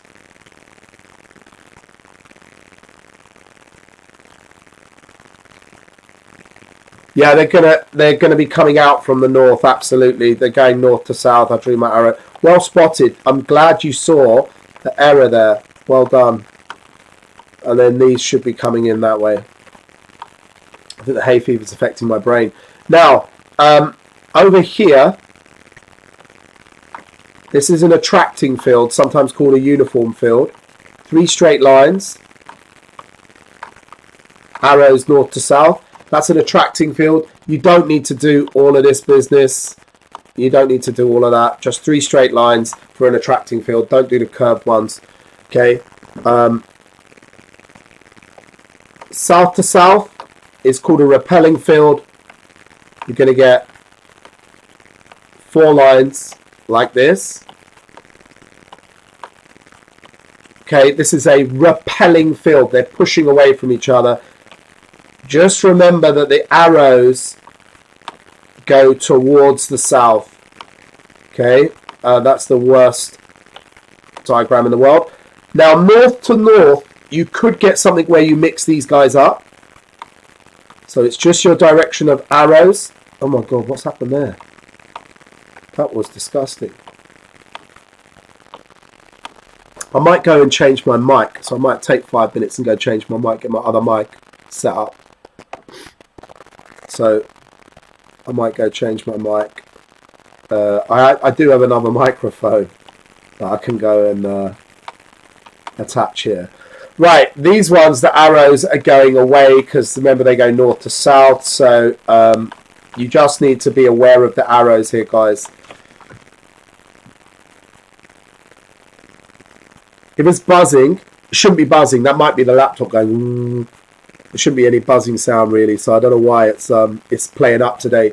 It's the end of the last live, and I've got sound issues, which is a bummer. Like poles repel, opposites attract. What is polarity? If you're talking about electrical connections, it's your plus and minus on your battery, which will come to that. Right, who can tell me, there's two practicals here for AQA. You need to know, how can I show the field lines around a bar magnet?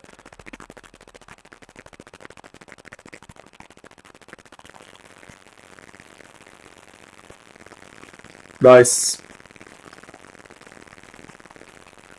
Compass mapping, yeah.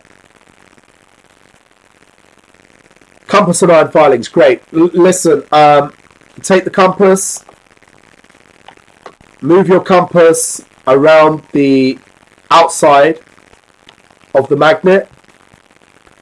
You will get a mark for saying move compass around the outside of the magnet.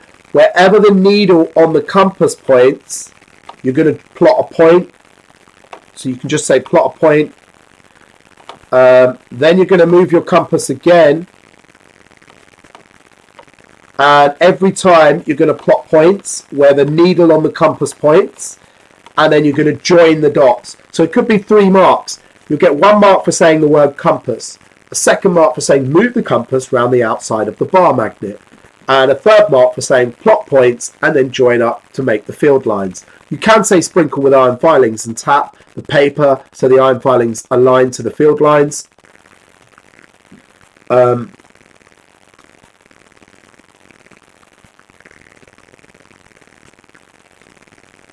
needle has to be made of a magnetic material. Do you guys know the 3 magnetic metals elements? You need to know the 3 magnetic metal elements. Cobalt, nickel and iron. The most common one we use is iron, but steel is magnetic because it's an alloy. Any alloys of those will also be magnetic if something contains enough nickel, cobalt or iron. Yeah, there's only 3, iron, cobalt and nickel, but steel or any alloys of those will also be magnetic.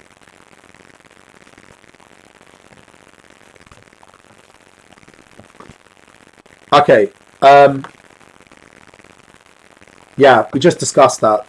So sprinkle with iron filings, tap the paper, use a compass. Why does a compass move when you change your direction? What's it attracted to? You need to know what a compass is attracted to.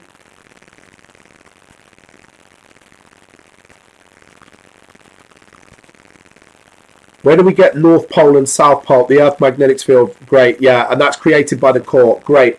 So you need to know that the Earth has a magnetic field and acts as a giant magnet, and that's created by the rotation of the core. It's actually, that's all you need to know. There's an inner core and outer core, and it's the way they spin in reverse of each other that creates the magnetic field, but you don't need to know that. All right. You do need to know the difference. It's not the gravitational field, it's the magnetic field. Gravitational field is created by something else. Molten iron elliptical core, that's right, Karen, and it's spinning. Permanent versus induced magnets. Does anyone know? Okay, yeah. Induced magnet is a temporary magnet that is only magnetic inside another magnetic field. So, North Pole, South Pole. What is this going to become? On that paper clip, what will that paper clip? Yeah, regardless of the pole, absolutely. Good answer there. Induced magnet is attracted to either pole, and it can only be attracted, never repelled. Yeah, thank you. It's south. Someone put up south, north, south, north. Now, these paper clips, this first paper clip is now acting as an induced magnet.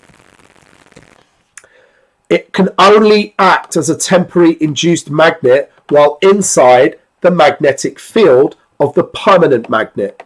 So it's inside the field of this permanent magnet, so it can act as a magnet while it's inside the field. If I take it out of the field, what will happen to the induced magnet?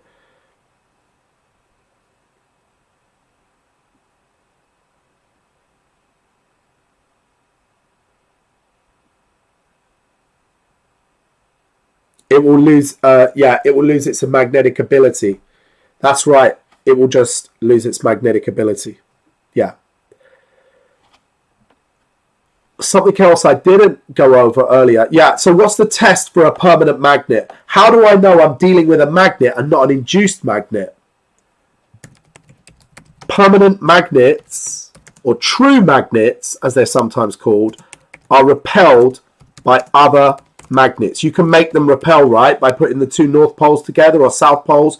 You can't do that with an induced magnet. An induced magnet will only attract.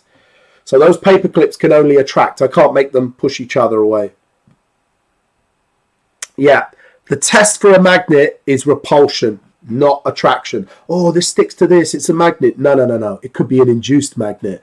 So only true magnets will repel. Now, something else you guys need to know. If I have a wire,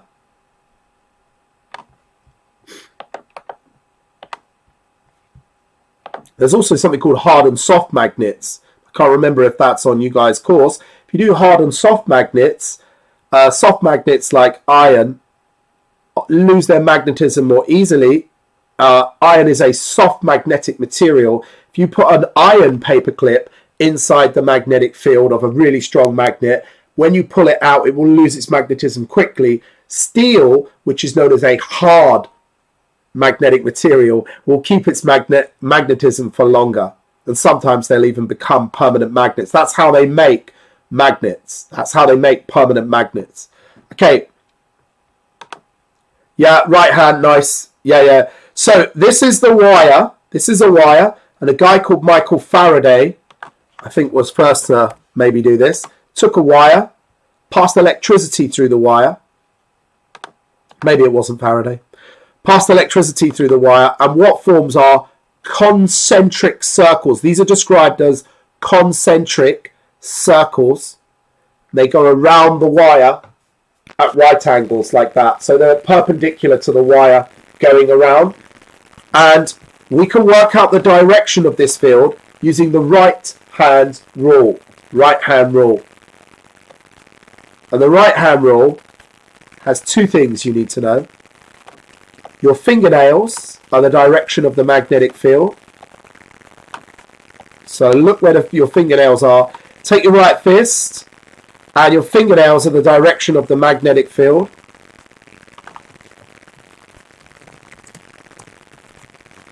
And your thumb is the direction of the current, which is the wire.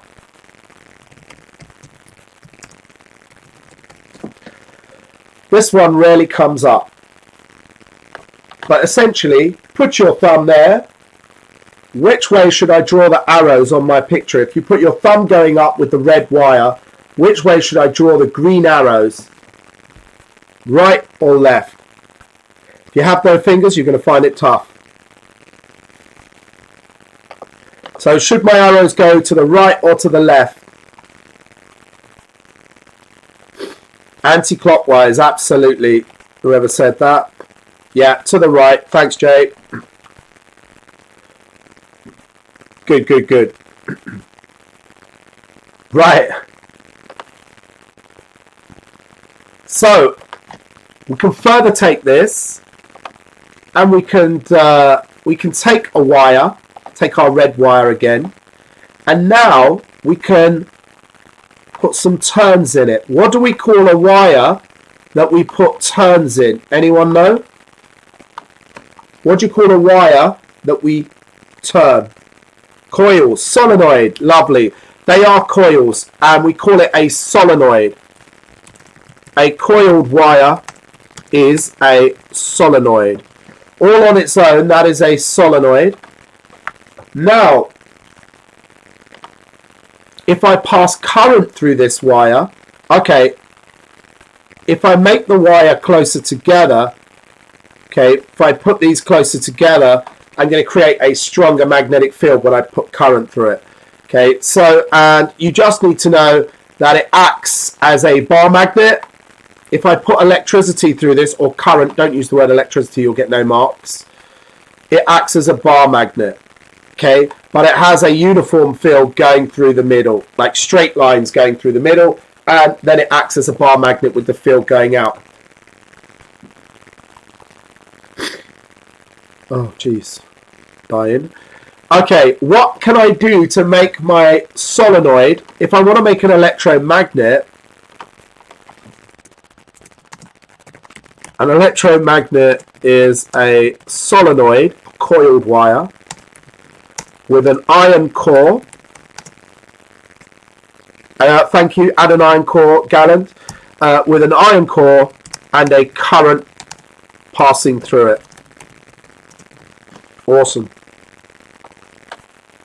Guys are all over it. Yeah, so if I want to make my electromagnet stronger, how to make magnetic field stronger. Brilliant, you guys are all over it. People in the chat are all over this. Increase the number of coils.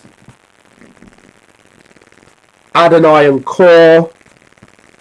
More current. So 3 things: iron core, more coils or turns of the coil or the solenoid, more turns, and more current. Lovely jubbly. Right, now let's just have a quick look at the old motor effect.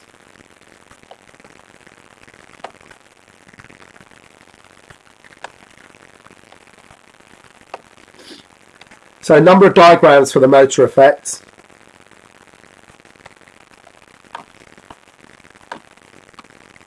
What you need to know for the motor effect very quickly, you've got a uniform magnetic field running from north to south.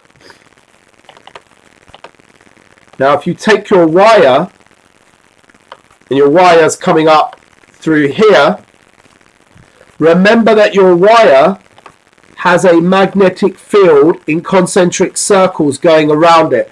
If these two magnetic fields cross each other at right angles, what's going to happen is we're going to get an interaction that creates a force. So your motor effect standard marks are current in the wire creates, you can say induced or temporary, a temporary magnetic field.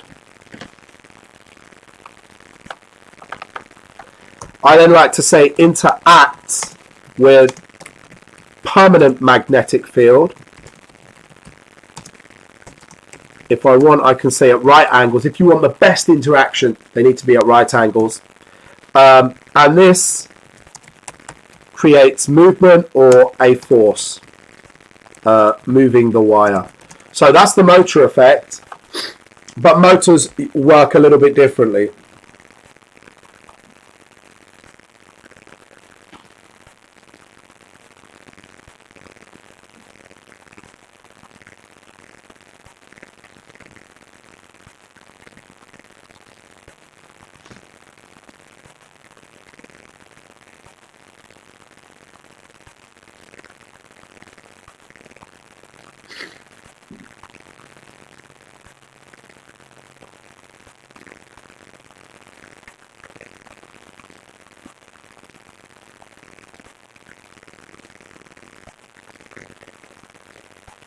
That's right, you only get the full force if it's at a right angle, that's right. Right, and this is where your left-hand rule and stuff can come in. We'll do F-bill after. That's just an equation, actually, it's dead easy. Force is magnetic flux density times the current times the length. You're going to get that, so that's pretty easy. It's just force, I'm not even going to bother typing it. It's force is equal to the magnetic flux density that's measured in Teslas times the current times the length. Watch these guys, they could be really brutal with you, right? They could get you to do F equals MA or something. So just remember, this links to other equations. Any equation where there's distance or current, they could throw this in a 6 marker, the F bill. So look out for force equals mass times acceleration, which is also in paper 2 AQA, and then linking that to force equals magnetic flux density in Teslas times the current times the length. So you can have, wherever there are crossovers between two equations, there's a potential 6 marker.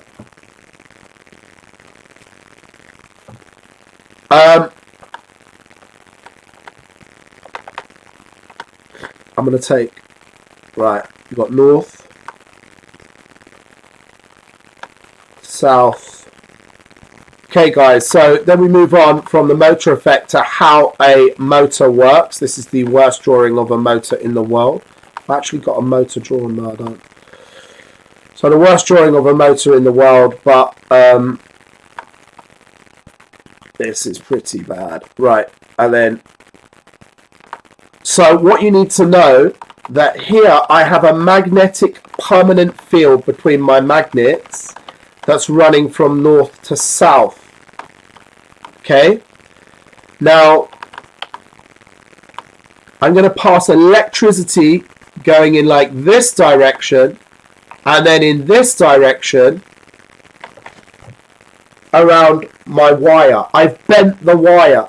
The reason being, this is going to create a force in this particular instant, a downward force here and an upwards force here. So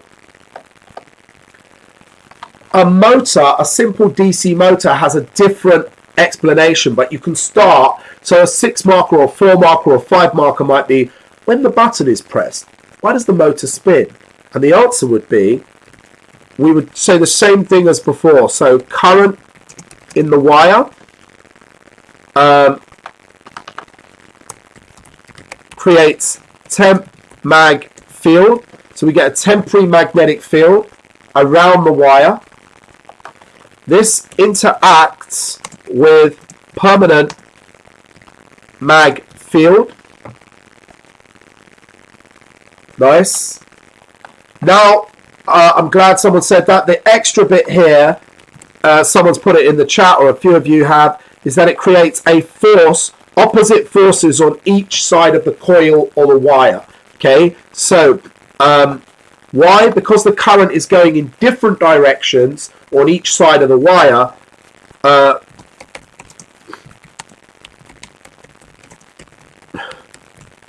So the current, which I can't spell. Anyway, that's long. I don't need to do. Oh, yeah, let's just get rid of that. So the current is going. So I can just add in current or upwards force on one side, downwards force on the other. You could go into more detail. You could. They may also say in the question, explain how you could work out which way the motor would rotate. In this situation, this motor's going like this: downward force, upward force. So it's going round like that. You may have to explain how you know the direction the motor is going, or how you know that there's a downward or upward force. And of course, we can use the left-hand rule. So left-hand rule.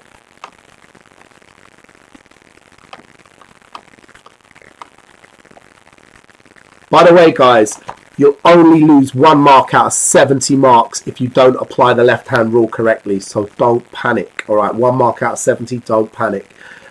This is not something to kill yourself over when you're doing your left hand. No, it's like my right there. When you're doing your left-hand rule, don't kill yourself over this. But what you don't want to lose marks on is knowing which each one is for. So the thumb is movement or force. Notice I use the capital M there. First finger is magnetic field.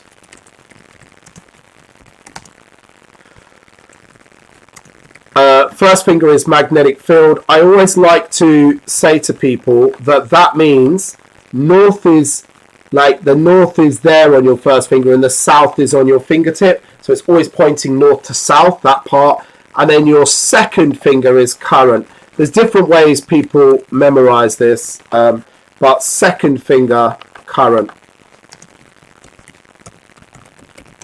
Some people use index finger and all of that business, right? So second finger is current. Yeah, finger gun. You got it.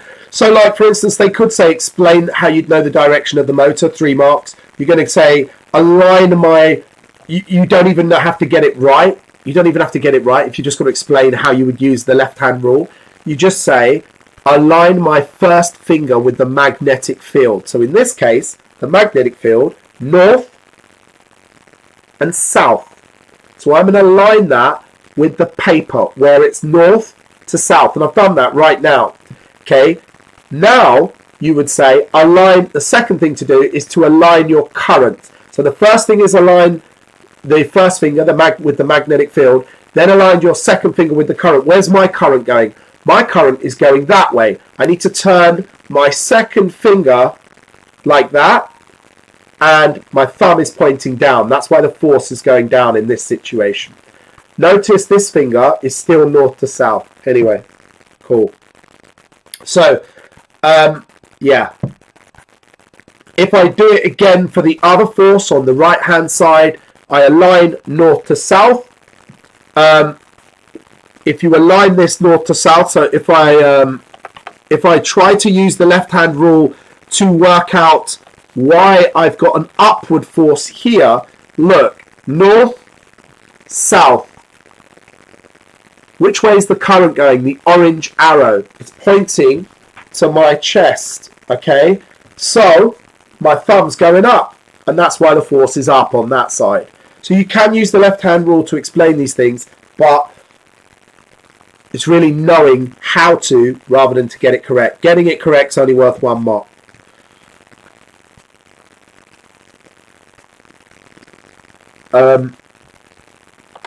Cool. Listen, I'm going to take a 2-minute break, guys. So, quick 2-minute break. And then I'm going to leave you with a question. Because I need to go clear my nose. And that is not going to be pretty. And then...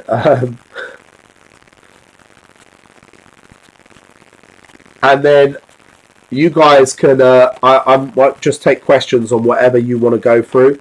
Let me just zing out a question.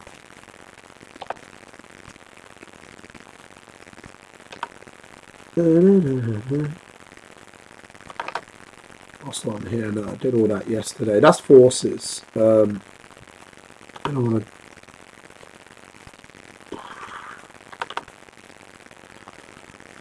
What is that?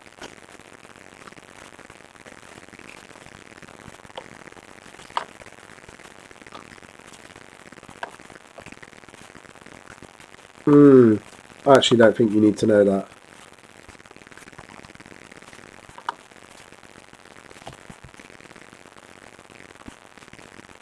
Alright, listen, I'm going to zing and then you guys can do... Let me dock it out here.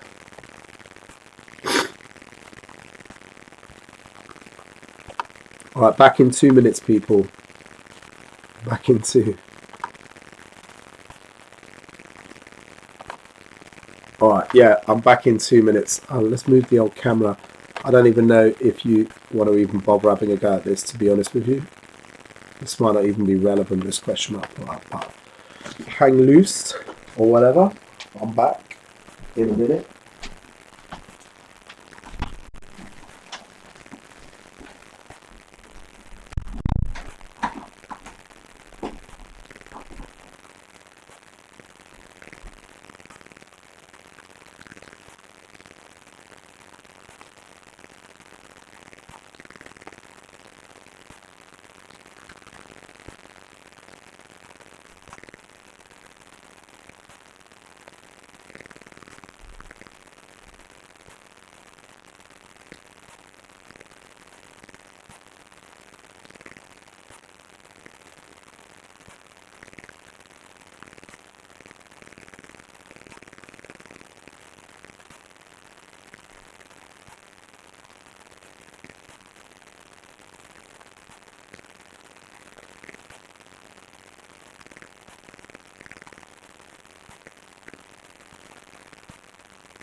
Is the buzzing back?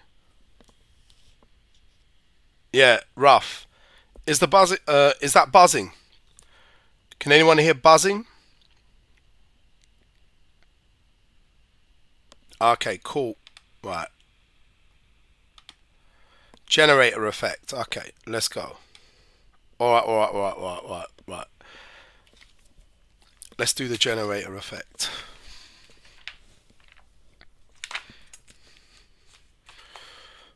Oh my days. Got so many cups and stuff around. Yeah, I'm rough as you like today. You've got a helicopter above your house. That sounds a bit scary.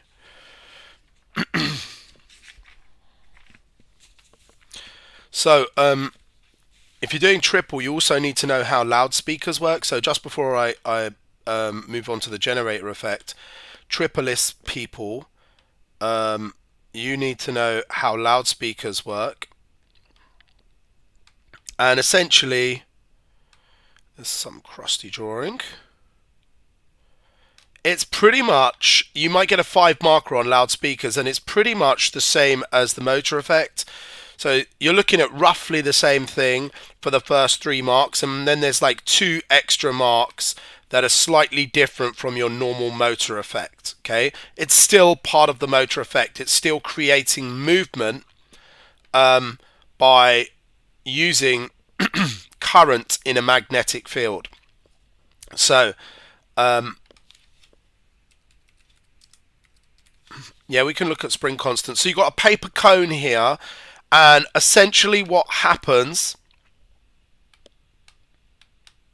let's get a a current going on, right?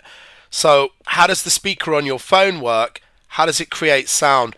Well, essentially we've got, actually we really shouldn't have a battery there because they don't work from batteries, so that would be crap. You have alternating current, okay? So your speaker works by alternating current coming in and creating an alternating, and this is the difference with the motor effect, so slightly different. So we say an AC, AC creates an alternating mag field. I'm just shorthanding, guys. So the AC creates an alternating mag field,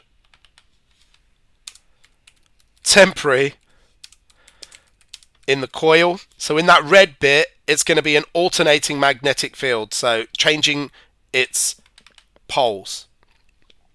Now,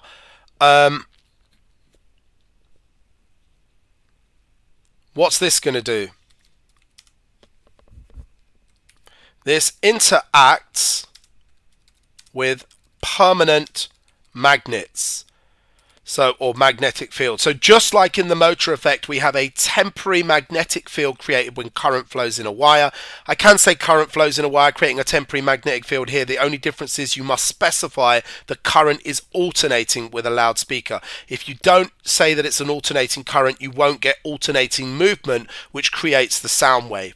So the alternating current creates an alternating magnetic field in the temporary coil, in a temporary magnetic field in the coil, interacts with a permanent magnetic field, creating a force moving back and forth,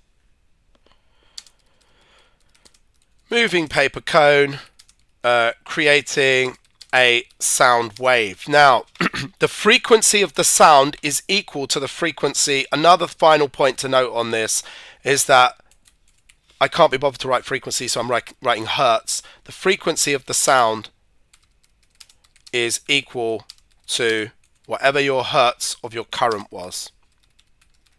So essentially, whatever alternating current you put in there into that speaker, the frequency of the sound wave is going to come out the same. And that's because the magnetic field alternated relevant to that frequency. So just if you're talking about a loudspeaker, you need to say the same kind of key points about current in the wire, creates a temporary magnetic field, interacts with the permanent magnetic field, creating a force, but we need to give the impression that it's alternating current, so it's changing direction, which is creating a magnetic field that's flipping, which is creating a paper cone that's moving backwards and forwards. Okay. Vibrates at the same frequency. Absolutely, that's perfect.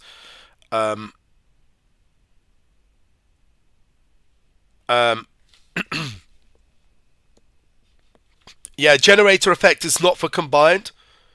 You don't need to know it, and I don't believe loudspeakers are for you either as well, Jay. So,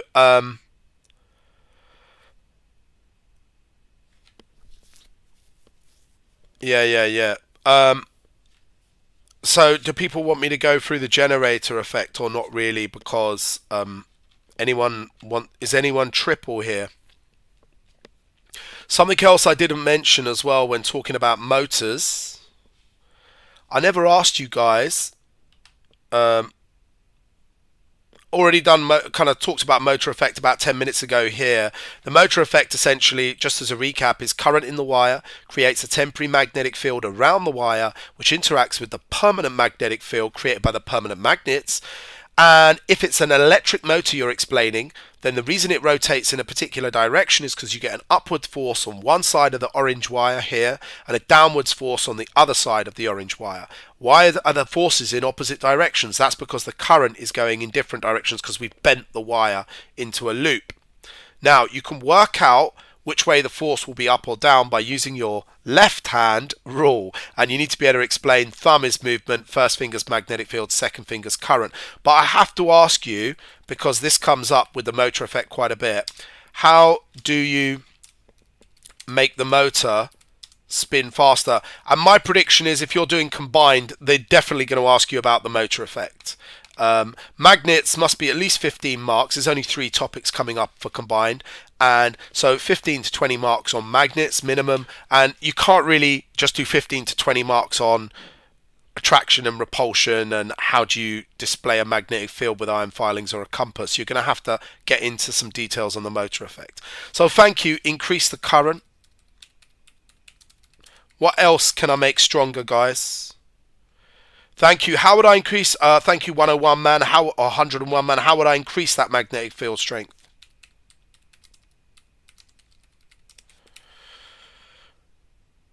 Yeah, more coils. Number of coils. You could increase the magnetic field strength. Move them closer. Thank you, 101. Or stronger magnets. Don't say bigger magnets. Many a student has failed to get them up by saying bigger magnets. Bigger is not actually better.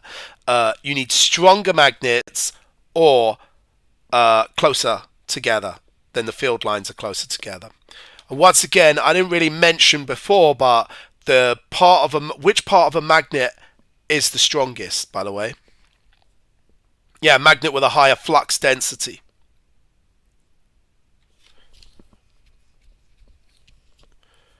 Thank you, M Galaxy SX. Right, and Galand. Tell me why the poles have stronger magnet are stronger. Tell me why the poles are stronger. You need to be able to explain why the poles are stronger. Think about your the drawing of a magnet. Why? How can we tell visually that the poles are stronger?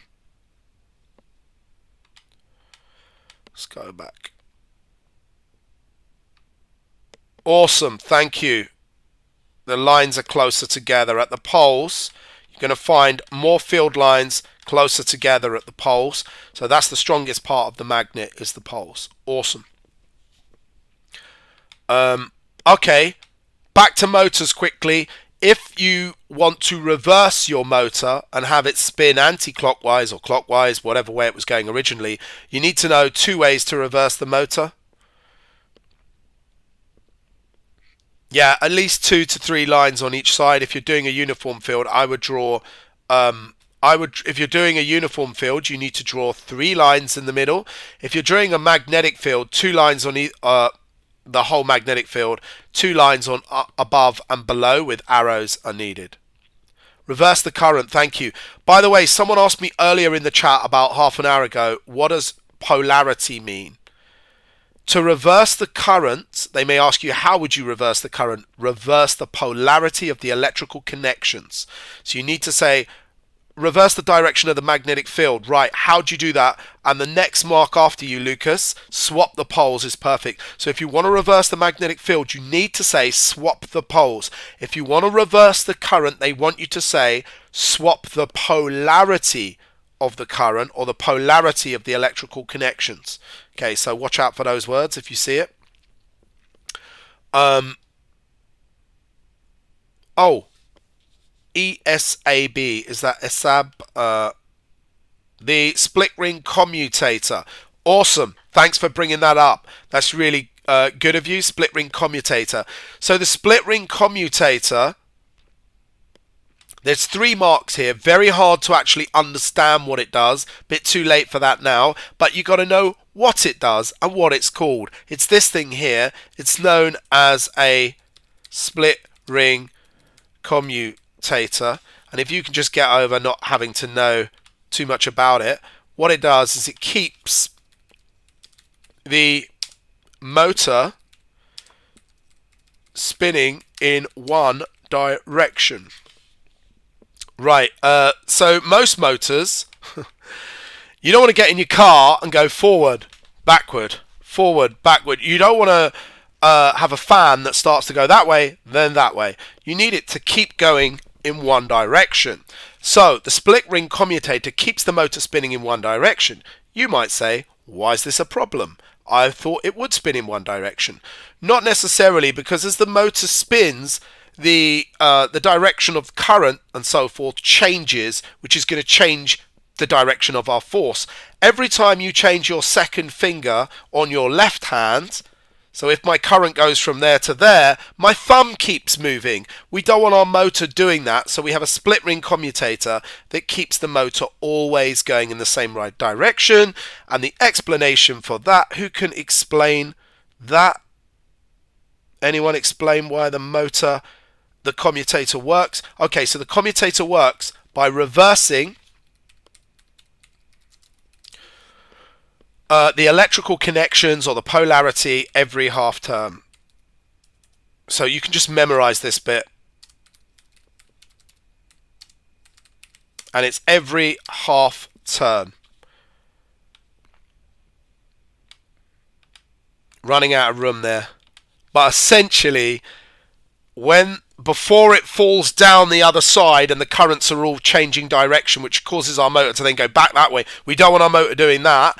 So to keep it going like this, as it comes up here, the electrical connections reverse by our split ring commutator, so that when it goes back down, it's going in the same direction. The forces are the same. So just memorize that. Yes, absolutely, Joel. So it's not just going to hang there in the middle of the air. It's going to go boom, boom, and it's going to spin. But those are the 3 things you need to know. It's called the split ring commutator. You might get a 1-mark labeling. It keeps the motor going in one direction or the same direction. So you might be asked, what's the function of this thing with an arrow pointing? Keeps it going in the same direction. Could be multiple choice. And the explanation is it reverses the electrical connections every half turn. That's how it keeps it. If you're asked, how does it keep it going in the same direction? Awesome. The current, yeah, so it reverses the electrical connections. To be honest, it's a really complicated explanation for how that actually occurs, because there's things called brushes that connect to it, and you have to explain all of that. You have to explain a load of crap that's outside the spec, so let's not worry about that. Now, yes, Joel, you have to say AC current for speakers. You have to say alternating current. That's the difference with the motor. Most of it's the same as what you're going to say here, but it's the AC current that is going to make the paper cone move out and then back, out and then back. And it's going to create an alternating magnetic field that creates an alternating force, essentially a force going backwards and forwards.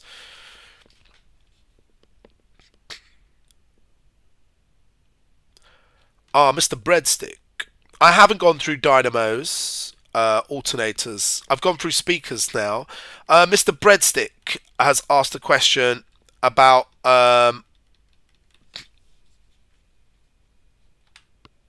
very quickly. Hailstone, that's probably a 5 marker, but so these are normally 5 markers. I would definitely look out for this in forces. Might come up 5 markers. So why does a hailstone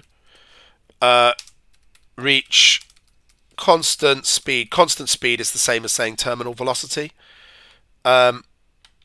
Anybody who watched the live yesterday with the swimmer or with the parachutist, can anybody say why they reach constant speed?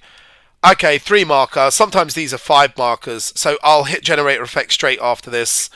Guys, this is not a chat for sexuality. Cut the sexuality chat. We don't want to be chatting about that. We want to be just concentrating on the physics tomorrow. Yeah, that's cool, Manny. It's cool.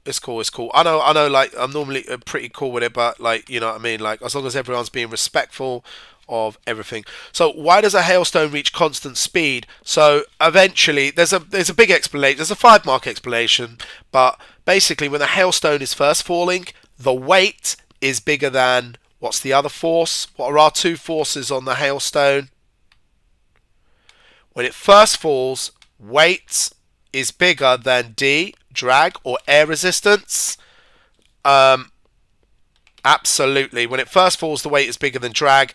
As it falls faster and faster, the air resistance gets bigger until both forces are balanced. The weight and the drag are balanced. And why does that happen? As something falls faster, more air particles, more tiny air particles are bashing into it every second. And eventually, the drag is equal to the weight, and then it reaches terminal velocity. Before that, it will be accelerating, going 10 mile an hour, 20 mile an hour, 30 mile an hour, 50 mile an hour, 100 mile an hour, 150, and then it will start going 155, 160, 161, 162. It's still getting faster, but as it reaches a certain speed, there's so much air hitting it, the acceleration is less, and we have a smaller resultant force, and therefore, eventually, the 2 forces are equal, and that's terminal velocity, and that's for any falling object. Absolutely, well done. That's a really good question. Someone said if it has a bigger surface area, reaches terminal velocity more quickly because the drag will increase more quickly. Yes. Same as opening a parachute. Yeah, surface area affects it because think of drag or air resistance. So the larger the surface, the more particles hit per second, so you're going to get a bigger drag more quickly. So you'll reach your terminal velocity. So when you open your parachute, you get a huge drag, bigger than the weight, starts decelerating you. You never go back to 0 or past that, otherwise you start going up into outer space. That never happens. But you open your parachute, you've increased the surface area, you've increased drag more than the weight. But then as you start falling, you'd think, oh, I'm going to get to the point where I'm going to go upwards. But that won't happen because the reverse happens. As you fall more slowly, less air hits you. The drag decreases until weight and drag are equal again, and you hit terminal velocity. Yeah. Let's do alternators.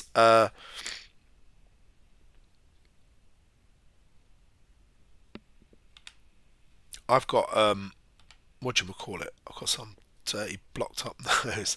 An alternate. Right, so essentially people doing triple, you could get really mixed up with motor effect and generator effect.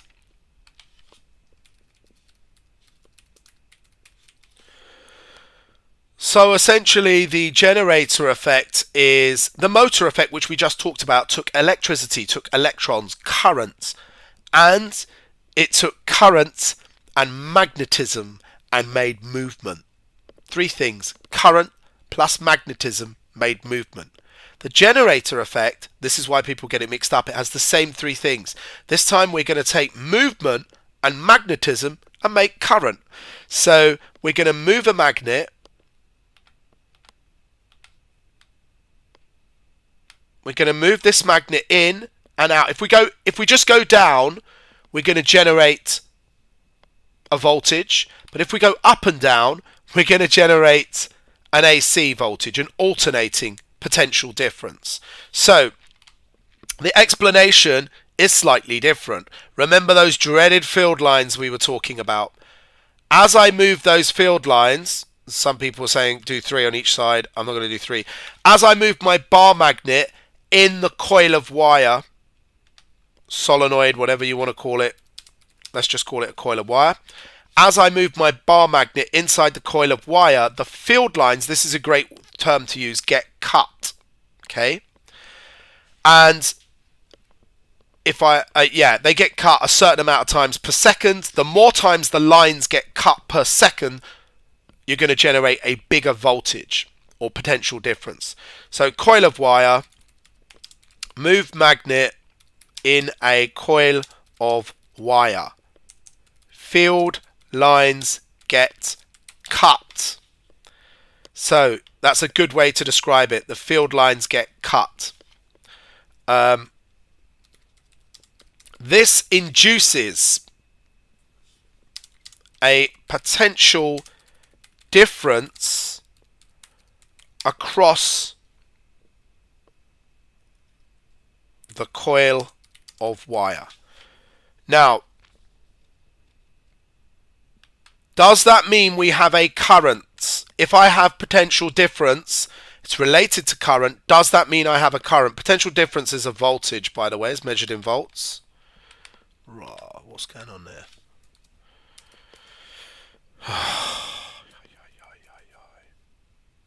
Okay, I was going to put volts.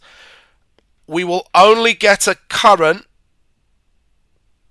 No, field lines don't get cut, Smooth A, in the motor effect. No, the field lines don't really get cut as it spins, so to speak. Only talk about that here, the field lines getting cut. Well done, Joel. So I will get a potential difference, but to you and me, unless I have a voltmeter attached, you won't know the difference. You won't get an electric shock off of this coil of wire unless someone decides to make it a complete circuit. And if this wire is made into a complete circuit, then I can put an ammeter on it and I will detect a current. You won't detect a current unless it's a complete circuit. So the second bit to this is, if it is a complete circuit, we get a current. Now,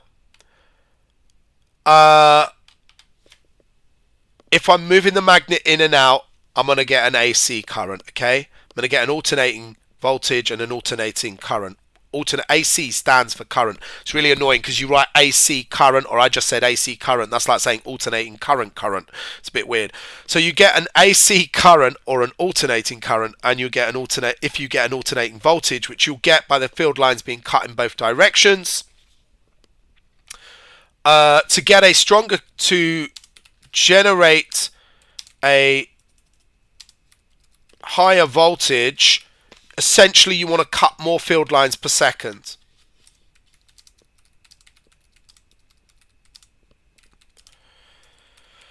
So you want to cut more field lines per second. Yeah, that's right, Ali. Complete circuit, you're going to get current.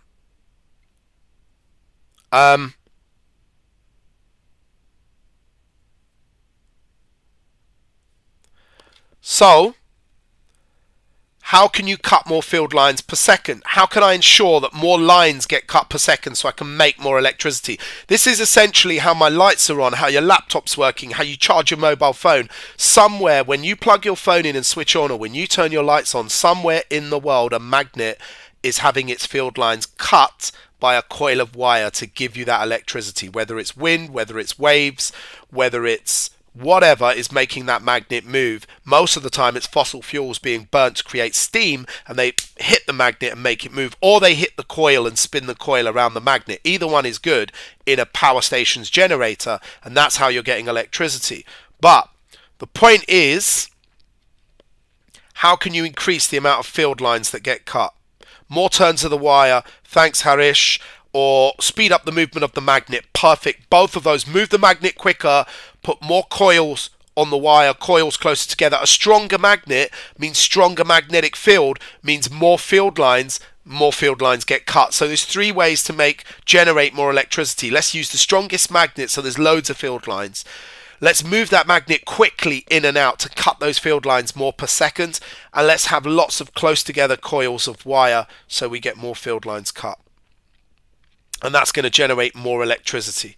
Okay, Now we're going on to, there are two different types of generators. You have an alternator and you have a dynamo. Now a dynamo, think of the D, that makes direct current, okay? And alternator, think of the A, that's going to make alternating current. So, straight off the bat, dynamo makes direct current.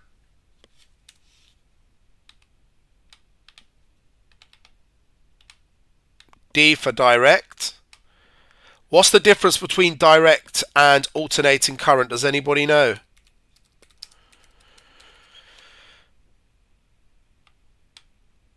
What's the difference in those currents?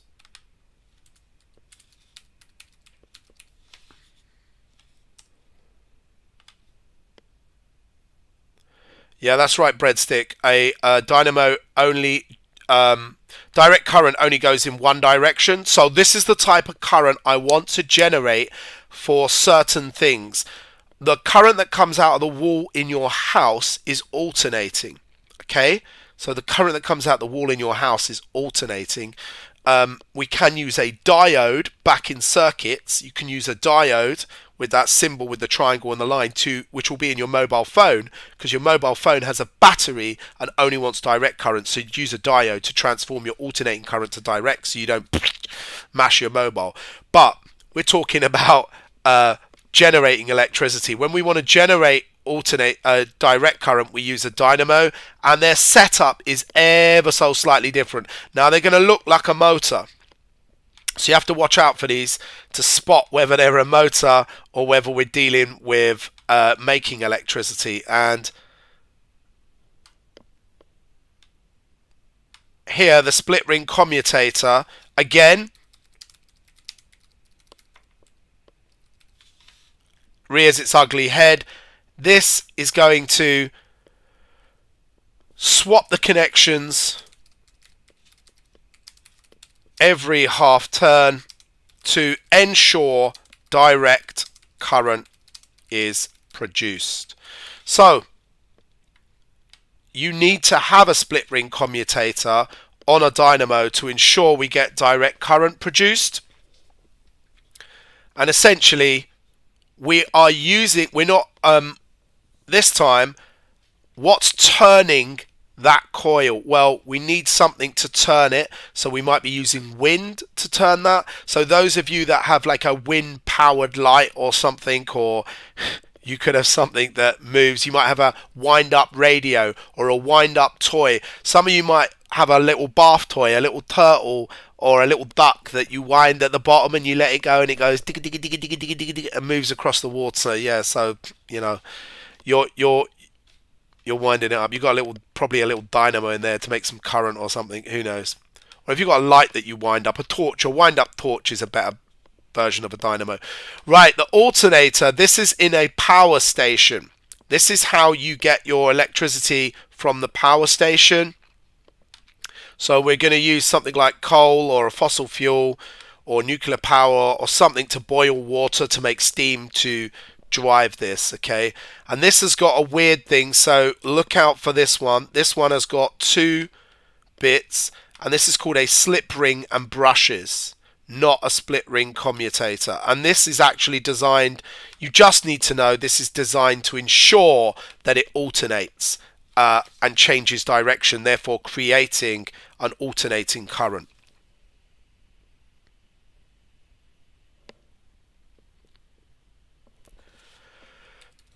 Just make sure you know this is called slip ring and brushes,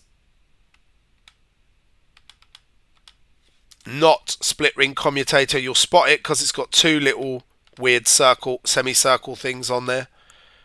An alternating current, an alternator produces alternating current. It does this by having a slip ring and brushes, which ensures that the direction is reversing and that the field lines are getting cut in opposite directions. And it does that by having a slip ring and brushes. The slip ring and brushes don't swap the connections. They don't swap the connections every half turn, and that allows it to naturally rotate in different directions and therefore create an alternating current. Guys.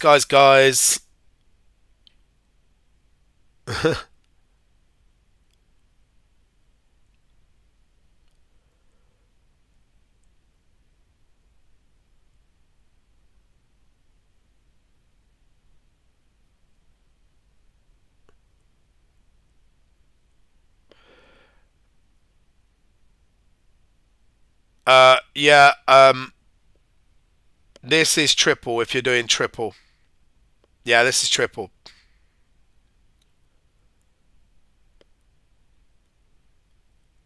You do not have a slip ring commutator on the motor. Leon, no slip ring commutator on the motor. It's called a split ring on motors. And the split ring does the same thing. It stops it rotating every half term and stops it changing direction. This here is called an alternator, and this is doing something completely different than a motor. So you don't want to get this confused with a motor. This is for triple students only. The alternator is in a power station, and you burn coal. You produce movement to twist that coil and cut the magnetic field lines, and that induces a voltage in the coil, creating, and that voltage will be alternating. So you want the coil to have to be cutting the lines in both directions. You want to ensure that it cuts the lines in both directions, creating an alternating voltage and then an alternating current that you can supply to people through the national grid.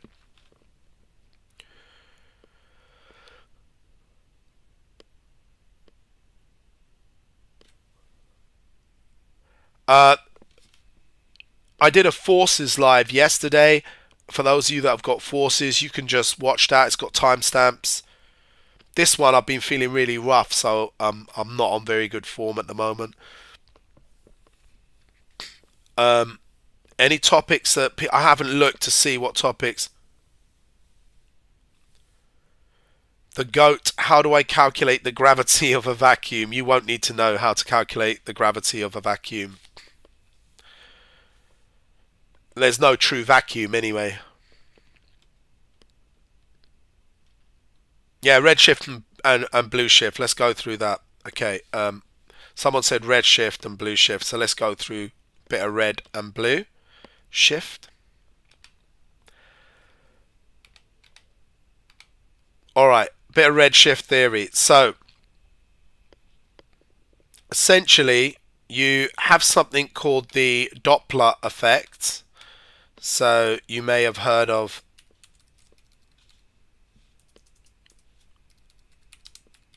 the Doppler effects, and this is that when it's hard for me to do with the tools I have here, but when a sound wave is coming towards you, you are the observer. So when the car is coming towards you, you are the observer.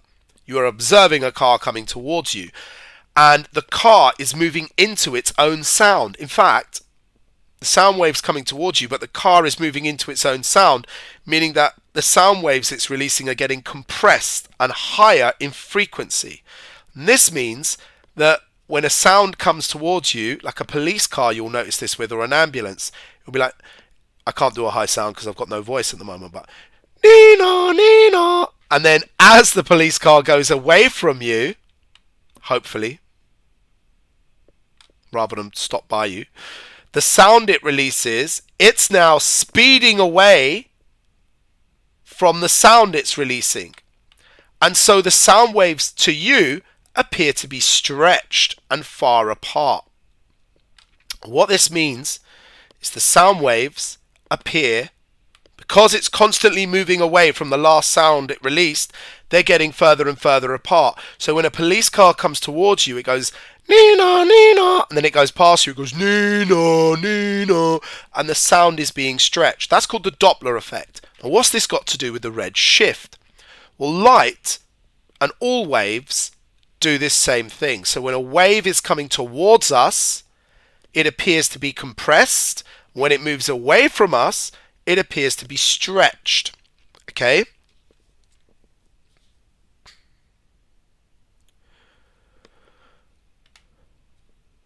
And this means we can have a star in the sky like this,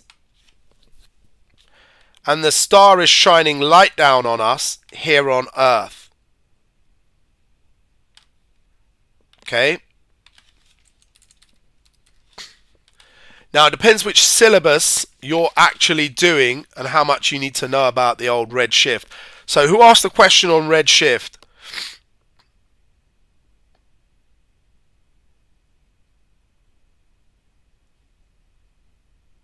Who asked the question on the redshift? Are they AQA? Who asked the question on redshift? Are they AQA? Yeah, AQA. Okay, you don't need to know too much about emission and stuff like that. If you were doing international GCSE, I'd have to teach you a lot more about it. So you don't. So that's great. That's fantastico. All you need to know is that the light from a star, if it is red-shifted, it's coming towards us. Or a galaxy. Anything that's red-shifted. Red-shifted, means opposite. Going away. So, opposite. Going away. Otherwise, you have to know about absorption and emission spectra, which you don't have to know about. So, you just need to know that the star shines its light down, and we can observe the light from the star. And if it's red-shifted, it means it's going away. Remember the police car going past with the no. Its light was stretched. Anyway, appearing to us. If a star is moving towards us, take another star and it's moving towards us, then the light from it appears to be blue shifted. Look at the frequency. The light is closer together. So it's really just the Doppler effect. So red shift means going away from us. Blue shifted, the waves are compressed. The star is coming towards us. Now it's a little bit more complicated than, oh, so does that mean that red stars are moving away and blue stars come? No, nothing like that. Because actually there's something a little bit more complicated. We're not talking about the color red, we're talking about that the light from it, something called emission spectra has been, or absorption spectra as well, been slightly shifted towards the red end of the spectrum. And so all you need to know that if something is called red shifted, it's going away from us, and something that's blue shifted is coming towards us. And that's all you need to know. Now, if you're doing AQA, the more red shift, the faster it is accelerating away from us. So the more red shift, the faster it's moving away from us. It's quite a difficult explanation, which I'd need a few images of emission and absorption spectra to explain that, but you really just need to know that red going away, and the more red it is, the faster it's moving away from us. Okay, blue coming towards us, and the more blue shifted it is, the faster it's accelerating towards us. How does it prove the Big Bang Theory? Okay, so here's my two objects, a broken green pen and a brush. Anyway, they're together like this. At the start of the universe, all of the objects, get rid of that one. I've got 4 pencils in my universe. No, a pen, 2 pencils and a brush. These are all the matter and physical things at the start of the universe. What happens if they explode to these things? What is going to happen is as they explode, I would expect them to move away from each other. Naturally, they're going to move away. So the fact that most of the galaxies we see in the universe, nearly all the stars and galaxies are red shifted in comparison to us, like relative to us as observers, they're red shifted. This is evidence, which I can't spell, that the universe started from a single point, right? It makes sense that if two things are moving away, I'm moving away from the camera now. That means that in my past I was closer to the camera, right? That makes sense. If something is moving away, then 2 seconds ago it was closer. an hour ago, it was even closer. A million years ago, it was even closer. If we follow that path back, everything was together in one point. So all the stars and galaxies are redshifted. This is evidence that they're moving away from each other. This is evidence that in the past they were closer together in a central point. So that's evidence for the Big Bang. The other evidence for the Big Bang, depending on your exam board, is cosmic background microwave radiation, and depending on your example they initialize it with different, like CMBR or let me see what AQA call it. Do they even mention it in AQA, CMBR or whatever? They don't really mention it. So there's basically, when we look in space, there are microwaves everywhere. Look at your electromagnetic spectrum. Are microwaves close together or far apart? They're stretched. And this means, this is evidence, the only explanation for this is the Big Bang. So there's lots of microwaves. We call it cosmic background microwave radiation.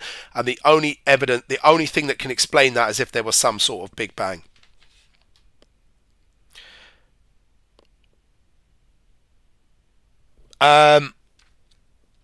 What else? I would say just be careful if you're talking about redshift and you say, yeah, it's redshifted, it means it's further away. You're not going to get a lot of marks. You have to say that not only is it further away, but it's accelerating. It's increasing its speed away from us. So the redshift is telling you, and the more redshift tells you that the faster it is moving away from us. So that's important as well. The idea is that the wavelength of the light is being stretched as it moves further away from us. Kira, it depends what you're doing. If you're doing international IGCSE, you need to know this in even more detail. You need to know this with different spectra and the elements they use to absorb it and how they create the red shift or blue shift. Because it's not the color of a star that's relevant. Like a red star, the color of a star, if a star is actually colored red, that's not important. It's just, is that light being stretched or is that light being compressed? You can have a red star that's blue shifted or a blue star that's red shifted, but that will freak you out a bit, so don't worry about that. What are people saying? Because there's so much you guys are chatting so much stuff on the chat, shall I say, that it's hard to see what people are asking for. So yeah, probably a good time for sleep, to be honest with you. It's late.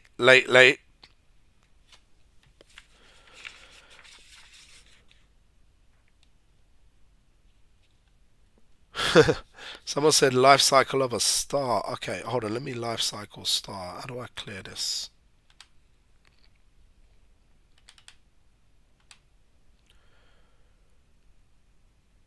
I've gone through speakers already, Harish. So stars. Let's do stars quickly. Okay. All stars start as a nebula.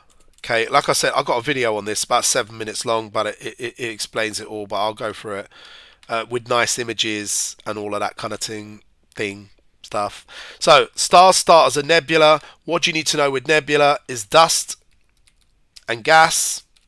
They're brought together by the force of gravity. Everything in space is to do with gravity, guys. So dust and gas collect by the force of gravity. They then form something called a protostar. Okay, so you'll need to know they form a protostar. Protostar begins nuclear fusion.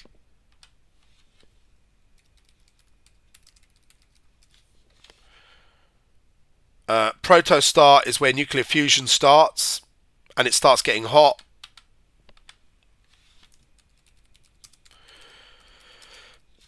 Okay, then next, all stars do this, by the way. All stars go through these phases. We then have the main sequence. There's no difference. All stars do this. Okay. This is what our sun is currently at. Now, the main things about the main sequence is that nuclear fusion creates a pressure, outward pressure on the star that is matched by the inward force of gravity. My arrows should be the same, but they're not. But yeah, there we go, roughly. So main sequence is this long stable phase. And what we say is pressure from nuclear fusion balanced by force of gravity that's trying to crush the star. Okay, but it's creating pressure from all the nuclear fusion, all the particles bashing around in there. So that happens in that phase, and this is where the star's lives switch up. Yeah, so main sequence star is the long stable phase where nuclear fusion is balanced by the force of gravity. Nuclear fusion is from the core, the center of the star here, and is pushing out like that. And what's happening is, in nuclear fusion, two hydrogen atoms are smashing together and becoming helium. Okay, and that's what's happening, and that's why hydrogen was the first element in the universe. If God created the universe, or if you believe in a random creation, or whatever you believe, but hydrogen was the first element created, and then two hydrogens whacked together to make helium. And that's what's going on in the core of a star. Hydrogen is smashing together to make helium in nuclear fusion, and that creates pressure pushing out, but that's matched by the gravity in what we call the main sequence of a star. Now they go down two different life cycles. Okay, so what are the two different life cycles of the star? So coming up there from the main sequence, anybody know what happens next? What's the red star that you become? Red giant. Nice. Or super red giant. Thank you. So you have super red giant, and you have a red giant. There's one in the sky at the moment called Betelgeuse that people are thinking might explode soon and create a really pretty pattern in the sky that we call a supernova, because it's a super red giant and it has suddenly got 10 times brighter. So people are thinking over the next 10 years, 20 years, maybe we're going to see this firework display that lasts, who knows, a couple of years or something in our night sky. So we've got red giant and a super red giant. Now, what happens in the red giant? This is for both. Hydrogen runs out. The star fuses other elements. Okay, it tries to fuse other elements in order to stay alive, in order to create energy.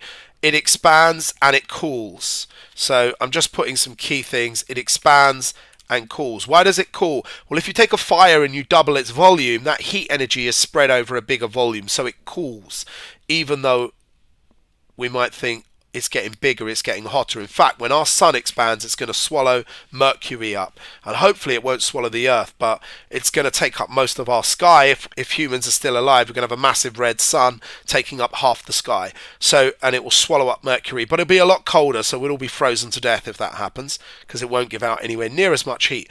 Right, for a normal star, this is a normal star. The sun is just a perfectly ordinary Joe.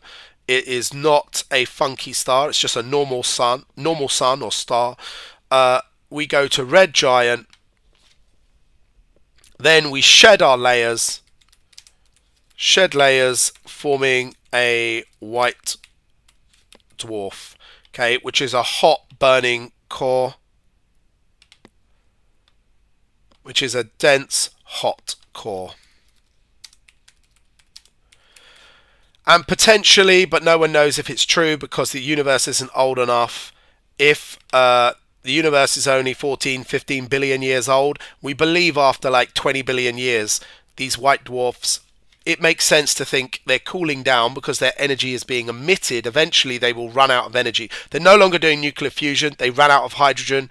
And when they do that, they will become a black dwarf. But there have not been any black dwarfs, and that will just be a piece of like rock or something that doesn't give out any light.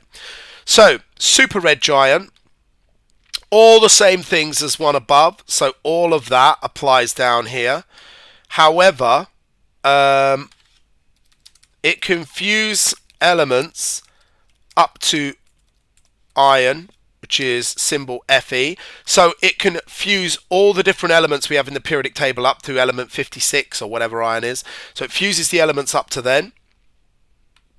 And then what happens, in an effort to fuse the bigger, heavier elements like platinum, gold and silver, it's going to explode in something called a supernova.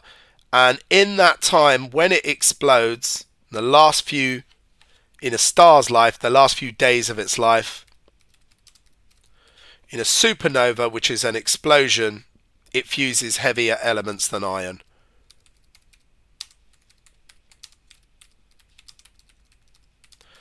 And if any of you have got any gold at home, got any gold jewellery, got any silver, all of that was formed in the death of a star in its last few moments. It exploded in a supernova and made all of those heavy elements. That's why, whereas all the other elements are quite common, lithium in the Earth's crust, aluminium, they can be made in the red giant phase or the super red giant phase of a star.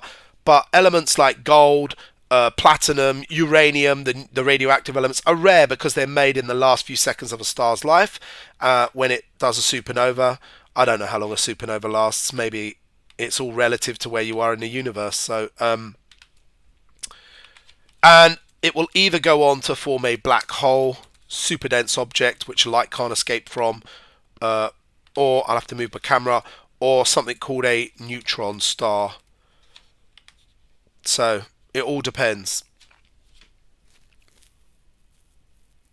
That's right, Max Plaz, way bigger than us, is a super red giant. ESAB, so supernova, black hole or neutron star. If it's really big, then black hole. Slightly smaller, still big but not quite as hench, it's going to be a neutron star. The size, Lloyd. Now, neutron star is now,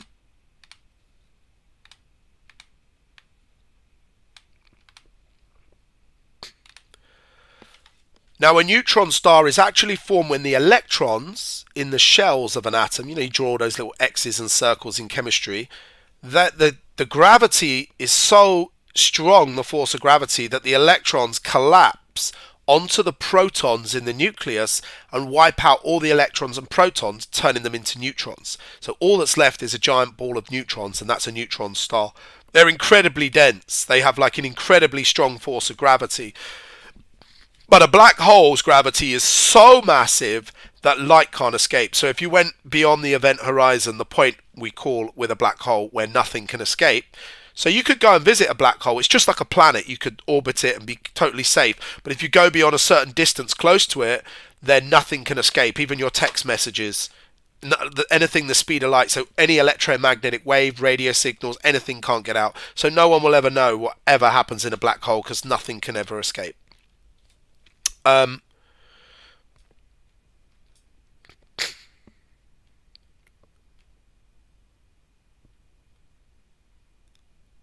This is not combined, Will. This is triple, this bit now.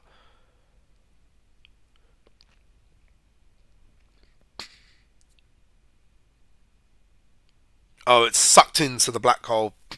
But no one knows. Everything's theoretical at that point. There's a giant black hole at the centre of every galaxy, like the Milky Way. It's why all the stars in the Milky Way are spinning around one. So,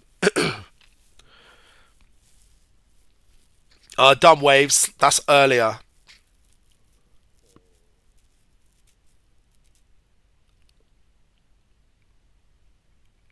Pressure in fluids. Someone said pressure in fluids. Axel, yeah, it's all relative to the observer. So to the person falling into the black hole, maybe not, but then, I don't know, it's all relative to who's looking at who. So the person falling in maybe sees, maybe for them, time stops and they see everything happening really slowly outside, and the other way round. I'm not really sure, but there's all sorts of freaky stuff that happens when you fall into a black hole. It's all theoretical because no one ever has done. Oh, someone said acceleration practical. Hold on. Acceleration practical. Oh. Right. Now, when you look at your CGP and you look at the spec, they say one thing for the acceleration practical, and then when you actually look at the reality of what AQA ask in the exams, it's like a different thing. So you tend to have a desk, and the main thing with the acceleration practical, so actually when I look at a lot of the past papers, they have a ramp, and if you have a ramp, then your car's going to move down the ramp, and you can change the height of the ramp and then measure the distance. So you'll need to use a ruler to measure distance. Okay, so it really depends which practical you get. They could manipulate it and give you different ones. So you can measure the distance with your ruler. Now you want to calculate acceleration. You need to know the change in speed over time. Unfortunately, human reactions are too crap to press stop and start quick enough to measure over a small distance of a ramp. That's supposed to be a stop clock, not the Easter Bunny. So stop clock's out.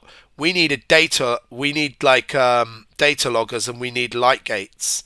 Now light gates, you can attach a piece of paper or something that will trigger the beam of light and cut it, and it will record it. You just need to know light gates are far more accurate. They record in thousands of milliseconds. And if I want to have initial velocity and final velocity so I can work out my change in velocity, I'm going to need several light gates. So I let go of the car, same starting point. So when you do it each time, you want the same starting point. You let go of the car. This is a little bit of paper that's at the top of the car, or a piece of card. As that breaks the light beam, the laser, infrared, whatever it is, that's going across there, the computer will start a timer. And this is all connected to something called a data logger. These light gates are connected to a data logger, and that's basically a computer that's going to measure the time. Or obviously that can calculate the speed as well from this and give you the speed as well. But essentially you can get the time, and it's going to measure. You can either ask it for the time, or you could just get the velocity straight off. So you're going to get initial velocity, you're going to get u, initial velocity u, and you're going to calculate v when it goes through the second light gate. So you then got the change in velocity, you've got the time, and you can calculate acceleration by doing if you wanted to do acceleration, you can then do acceleration is change in velocity over time.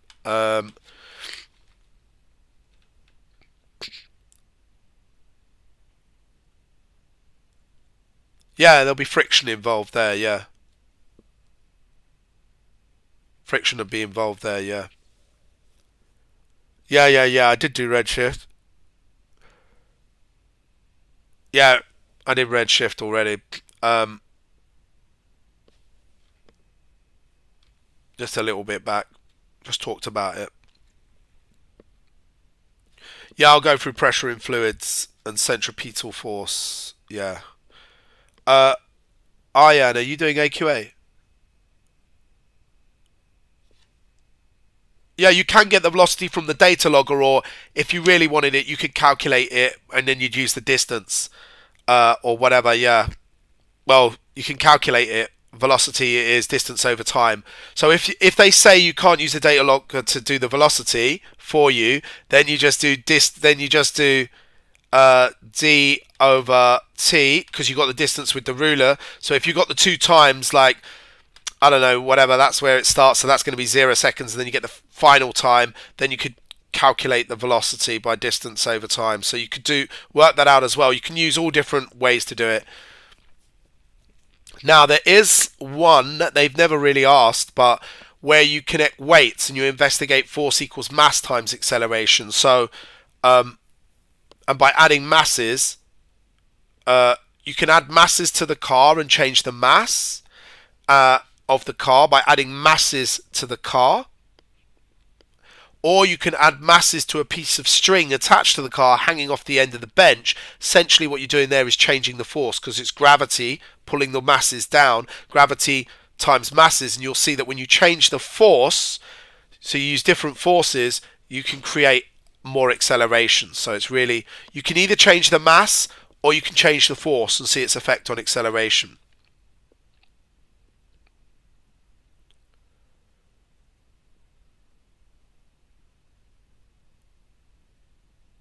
triple at the moment here, but yeah. So with the masses, Joel, you add them onto the back of the car, and you want to do 5 different masses added onto the car. And what you're going to do, okay, if you have a straight bench and no ramp, like if this is my car and I've got no ramp, what you're going to do, you're going to have a string like attached to the car and then some weights here. Now, this, you might get confused. These are masses. These are creating your force, okay? These masses are creating a force. So if you're asked to do this, and that's because you times that by gravity to work out your force. You can keep that the same, so your force is always the same, and that's going to pull your car along. We're still going to use the light gates. Still going to use light gates connected to the data logger, because they can calculate time in milliseconds or whatever, and then they can actually work out initial. In this one, I definitely would just be saying, yeah, these are going to work out the data logger's going to, the computer data logger connected to a computer is going to work out my initial and final velocity, and then I can calculate acceleration, and I'm going to pull out the acceleration equation.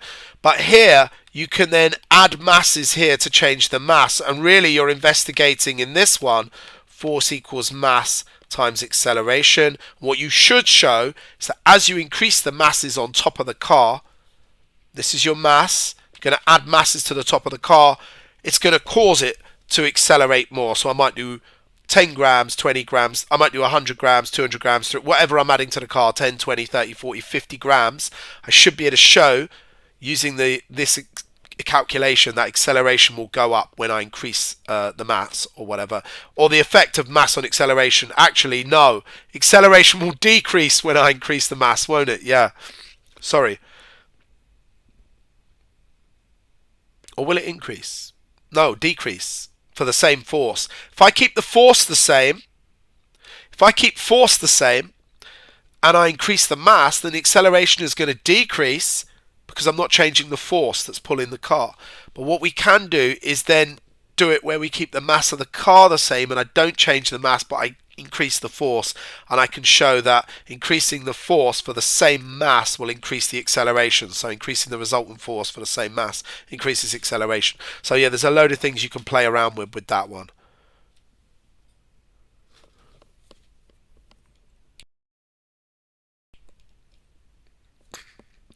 Ideal 6 marker on motors. Yeah. Now, it's not going to be straightforward. Just explain why the motor turns when the current is switched on. Although you can say 4 or 5 different things for that, you're not going to get that.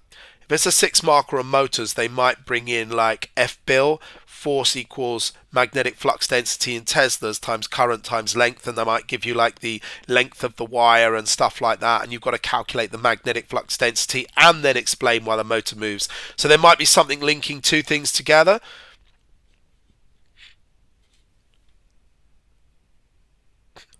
Right, ESAB, you can add masses to the pulley, but that's not changing the mass of the car.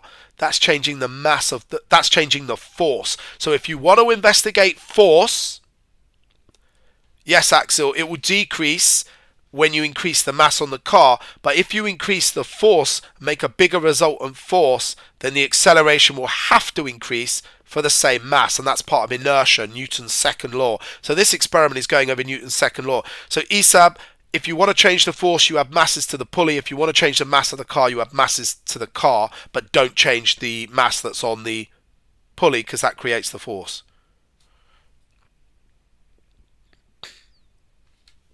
Yeah, so, yeah, breadstick with motors, don't mention magnetic field getting cut. That's to do with generators only. With motors, it's a current in the wire creates a temporary magnetic field which interacts with the permanent magnetic field, creating a force going up on one side of the wire and a force going down on the other side of the wire, making the motor spin. Right, so ESAB, if you add masses to the car, you're making greater inertia. So objects don't want to move. They're really lazy. And the bigger the mass of an object, the greater the force you need to make it move. And we're not changing the force. If we add masses to the car, don't change the masses on the pulley. Keep that the same. Change the mass on the car. And what that will do is mean that you need a greater force to keep the same acceleration. We're not going to get that because we're keeping the force the same, which means that our acceleration will decrease. The more mass the car gets, it will decrease because you would need a bigger force, and that proves Newton's second law of inertia. You would need a bigger force to move a larger mass with the same acceleration. So, but we're not changing the force. Yeah. So with this one, you can play with the force, you can play with the mass, and see their effects. They both have different effects on acceleration. Motors is the left-hand rule. Generators is not the left-hand rule, breadstick. That's generators is cutting the field lines. Dynamos and alternators are used for producing a voltage, well, producing a current, essentially. Dynamos create direct current, alternators create alternating current.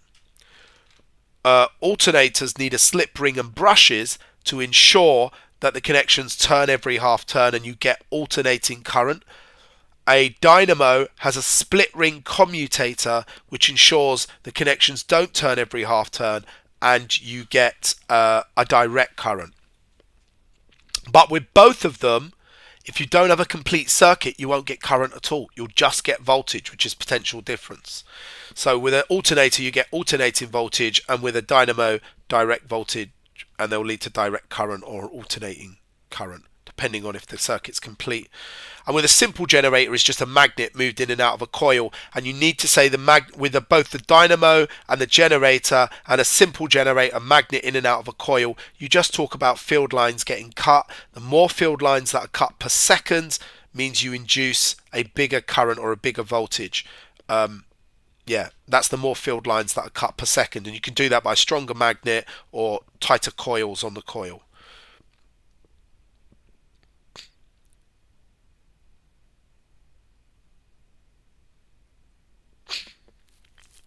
What's the extension practical? Oh, the spring practical. Yeah, spring extension practical.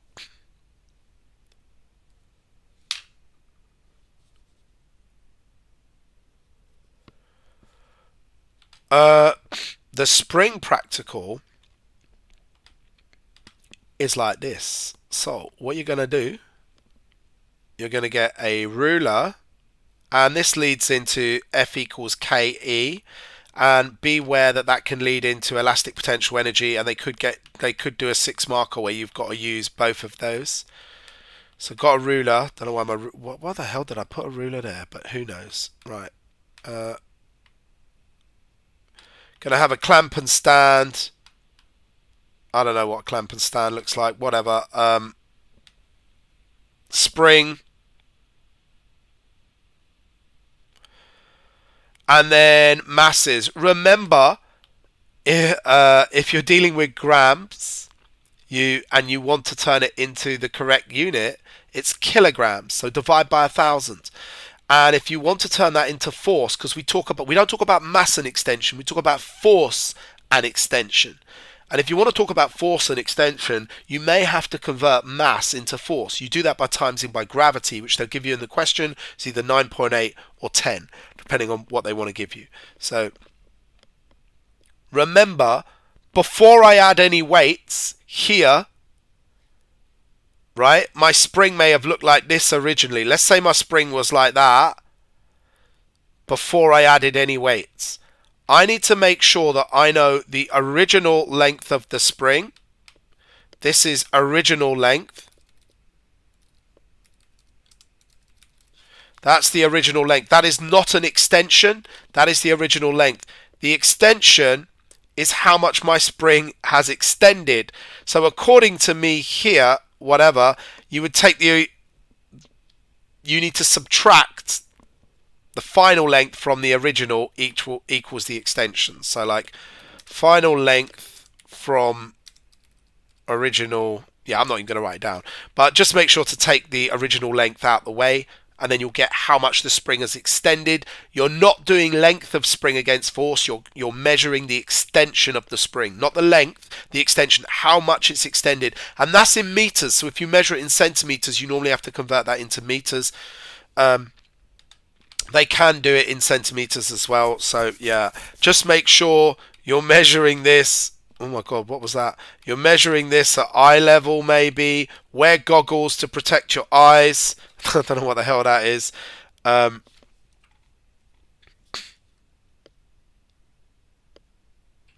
Yeah. Wear goggles to protect your eyes. I would always connect a piece of card here. We call this a marker. Why? Because it's very hard to visualize an empty space and where the bottom of the weight is and the ruler. How are you going to do that? If you have a piece of card glued to the bottom of the thing that you put the masses on, that's going to read straight off the ruler and be dead easy to read off the ruler. Less error, more accurate. Also, make sure ruler is straight. In the past they've given lots of ones where the ruler's not straight. On flat, how do you make sure it's safe? Put it on a flat surface, right? So you need to say also zero the ruler. Make sure the ruler is at 0. Yeah, make sure there's 0 wherever you're doing it, so the ruler is proper or whatever, and it's all on a flat surface and all that kind of thing. And you'll need to do 5. And then you're going to plot these. Now, be aware that often you're changing the force, but very commonly on their graphs they have extension at the bottom, and that's unusual because force is the independent variable. We normally put the independent variable at the bottom and the thing we measure, the dependent variable, at the side. But they'll often have it like this because they like this graph. They like the graph to look like that. And you're going to investigate the point at which there's no direct relationship. It's no longer directly proportional. When I double the extension and the force doesn't double, that is the limit of proportionality, or the elastic limit. It's no longer going to behave like an elastic object, my spring. It won't return to its original shape. It's inelastically deformed. Watch out if they put the graph the other way. It's just going to be the same thing. It's just going to look slightly different. It's just going to go like that and then curve, I guess, like that. So it's just going to look slightly different if they put them round, but it's the same thing. It doesn't make any difference. So plot a graph of force v extension. Now the spring constant F equals KE. I don't know if you could calculate the spring constant from the gradient of the graph, but for each spring, that should be the number that stays constant, right? Because if it's directly proportional, when you double the extension, you double the force. So that number should be the spring constant. Spring constant is different for each spring or each elastic material. The higher the spring constant, the stiffer the spring is. Okay. Yeah. So force equals K times E. Now they could mix that with, watch out, because I think these people could mix that up. That in a 6 marker, FKE. What's the other? What's the energy one? I never remember the energy one. Where is the energy? I'm dying. Oh well, we're all dying. That's one thing for sure, as they say, death and taxes. So elastic energy is equal to half your spring constant. So look, this is ripe for a physics 6 marker, right? The 6 marker 2 equations, you're going to get a maths equation tomorrow, which is a 6 marker and involves 2 different equations. I haven't been through lenses, but you're going to get a maths equation tomorrow, a 6 marker that involves 2 maths equations, guys. So watch out for that. Look at the connectors. K is the connector in each of these, okay? That's elastic potential energy, that E, and we've got E squared and K. They connect each other. So I would expect in a 6 marker here, they give you the force, they give you K. You do that, you find the extension, then you do half K extension squared, and you work out the elastic energy that was used in the spring. 6 marks. Boom.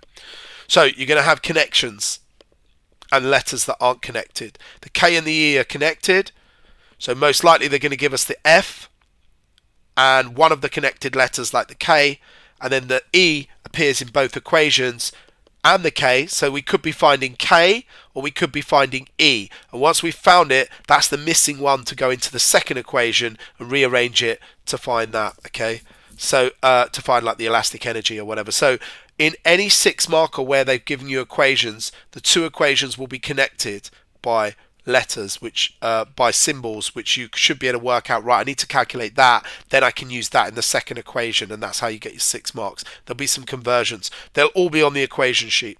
I've done waves. You can rewind, you can just zing back. I've got no idea which prac's gonna come up, to be honest. I don't, so just try and revise all of them. I've gone through generators a bit. I haven't been through lenses. God, my throat is so terrible. I'm feeling rough, Nick. Right. Okay.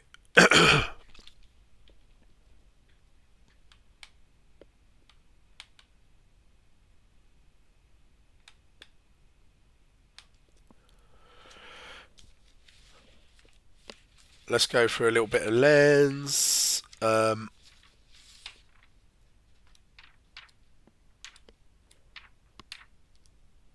me see, what are 3 different... Okay, coolio. So you need to know how to do ray diagrams for your lenses. Essentially,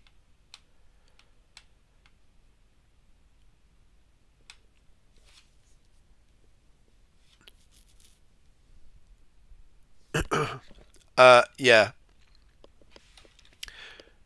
You've got 2 points equidistant from the lens, known as the focal point. And essentially when you're doing a lens ray diagram, they'll be on graph paper, so you need to be a bit accurate with it. But the first thing is, it all depends. This is a concave lens. How do I know it's concave? Concave, the lines point out. Okay, so let me just tell you, concave lens. Another name for a concave lens is a diverging lens. So concave lens or diverging lens, the little symbol at the end of each point outwards. Okay, and all you're going to do, you do this with both ray diagrams. You draw a line from the top of your object, straight line like that, to the lens. Put an arrow on it, 1 mark. Boom. You then follow this line that's here. See this line here? You're then going to follow that line with your next one. So what we're going to do is follow that line like that.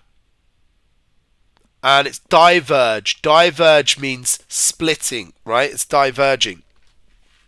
Now, no matter what lens drawing you do, the second arrow always runs through the center of the lens, the axis here. You're going to run straight through. That happens on all different versions. So now, on a concave lens, the light on the other side of the lens can never meet. Yeah, they're diverging like that. They're going away from each other. So where do I need to know to draw my image of my tree? Well, what you're going to do, you're going to draw a dotted line back from here, and the point at which it crosses here, just above my focal point, this is where my focal point's in the way. What a pain in the arse that is. Oh, actually, I didn't even go through... Cool. That should have gone into the focal point. That's a bit crap, isn't it? That light ray... Oh, that was useless. I'm going to redraw my tree here. Now, you have to be able to describe this image. 3 marks, how would you describe that image?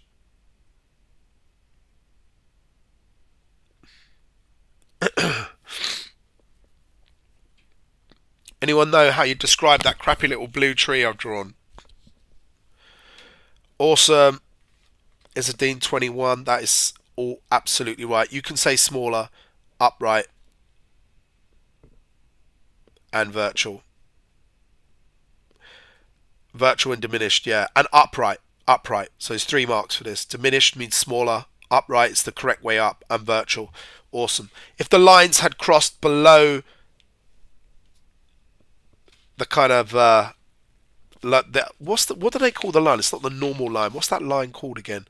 Just running through the middle. I've completely forgotten.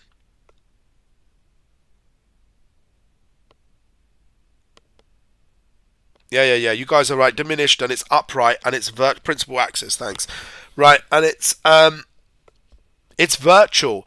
A real image forms opposite to the lens. So a real image, right? A real image forms over here. This one has formed. It's like when you look through a magnifying glass or whatever. So this one is not a real image. A real image forms on the opposite side of the lens, and another definition is you can project a real image onto a screen. So when your teacher's doing a PowerPoint and they're projecting it to the front of the class on the whiteboard from the overhead projector, that's a real image because it's on the other side of the lens. Right, let's just clear that and do one. There's only one for a concave, it's always the same. Now for the other type of image, oh my gosh, that's just so inaccurate. Oh, we don't want to mess about here all day.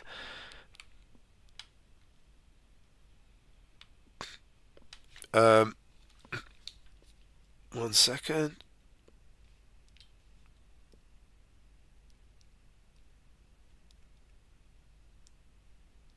Oh God. So with this one, you're going to get a different one depending on whether it's before the focus or after the focus. This is highly inaccurate. Same thing. Draw your line. You'll get a mark for doing that with the arrow.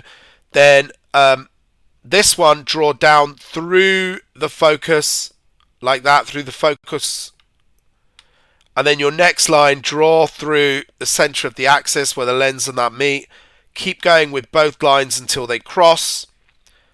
And then remember, mine is highly inaccurate. So,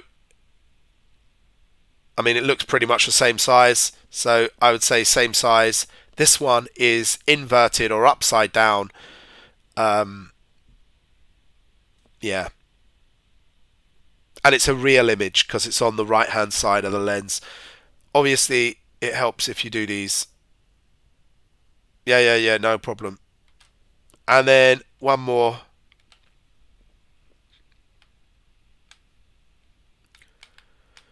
Oh, jeez, Louise. Right.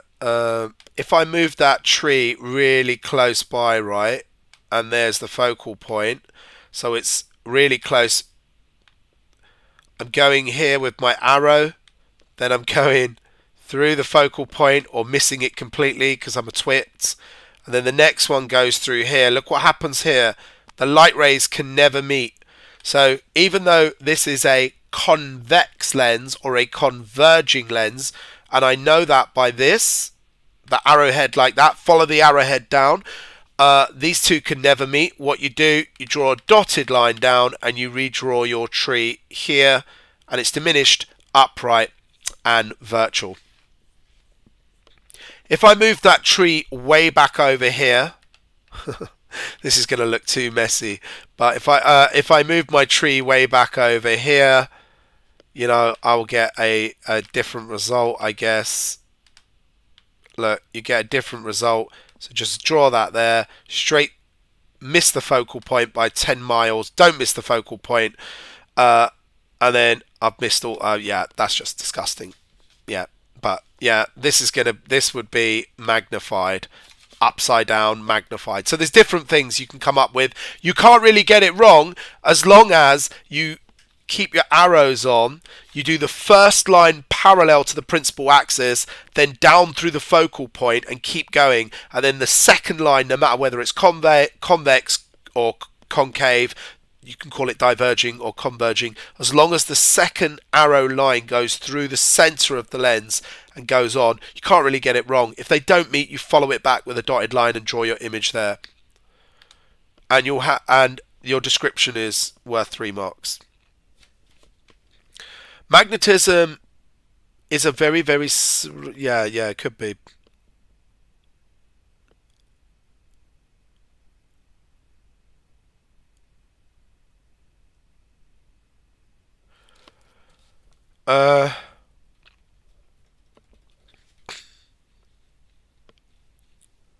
Virtual is if it's on the left, on the same side, breadstick, as the object.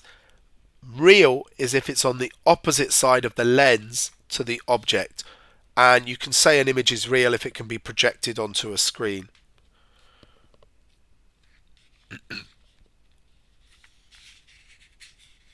Yeah, it's too late.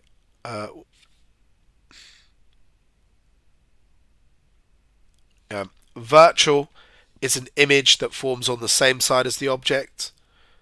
So, like, here is, oh, it's getting so late that my image, so if the image forms here, this is a virtual image.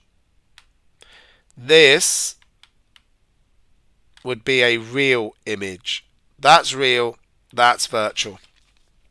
Virtual images form on the same side as the lens as the object.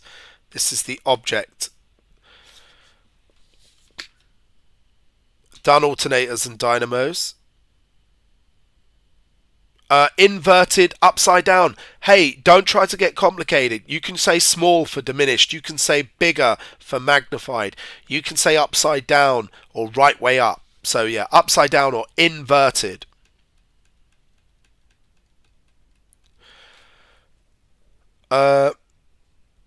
Yeah, this. Let me just go quickly through transformers. So a transformer, if you're asked to describe a transformer, you're laughing. So a transformer is made of a primary and secondary coil, okay, and iron core. This is an iron core. Normally they're laminated or insulated to stop a short circuit. You don't want any electricity flowing through that iron core. It is not a piece of copper. It's not there to conduct electricity. The wires, the coils, are copper. So this is an iron core. What is the iron core for? This is just to create a big fluctuating magnetic field, okay, which is what we want. So you have to use AC. This will not work without AC current, so, or voltage. This has to be AC, okay? You cannot have a transformer with direct because you won't get a changing current and you won't get a fluctuating magnetic field. The magnetic field needs to be switching on and off like 50 times a second. We use 50 hertz in the UK. Our frequency is 50 hertz for the electricity we generate, so going to flick on and off 50 times a second, the magnet. So current flows in here. You may just be asked to describe the transformer for like 3-4 marks as part of it. This is a primary coil, and then you have secondary coil.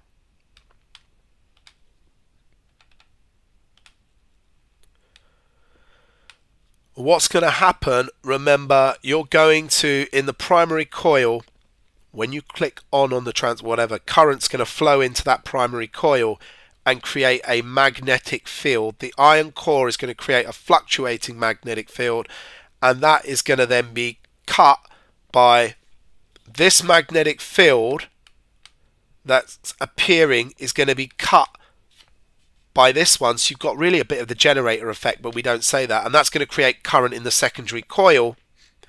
Now the ratio of turns is 3:1, and there's an equation for this. I'm sure you can all work it out. If that's 180 volts, you're going to get 60 volts coming out of here.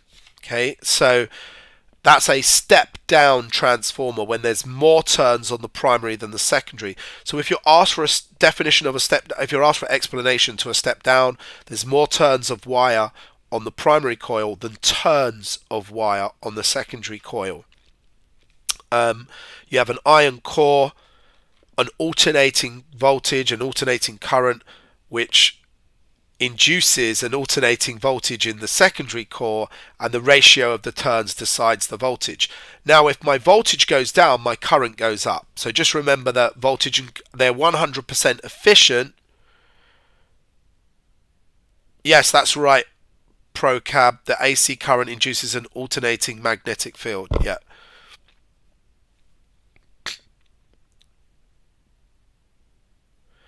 So, Breadstick, the reason why we get an alternating current in the output is because we have an alternating magnetic field created in the iron core, or a fluctuating magnetic field in the iron core.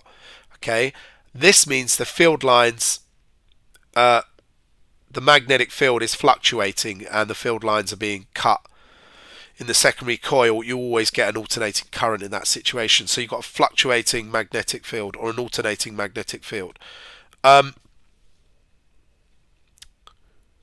do need to know PIV, power is conserved in a transformer. They're 100% efficient. So obviously that tells you that if this was 20 amps, yeah, the power is the same. So why did I do that? Let's not do that. Let's do 2 amps. If that was because I haven't got my calculator on me. So 2 times 180, my power is 360 watts, right? So I'm going to go 2 times 180, my power is 360. So now you can use that to predict what current is coming out the other side, because we know power is the same on both sides because they're 100% efficient. So this means if my voltage has gone to 60, this has gone to 6 amps. Yeah?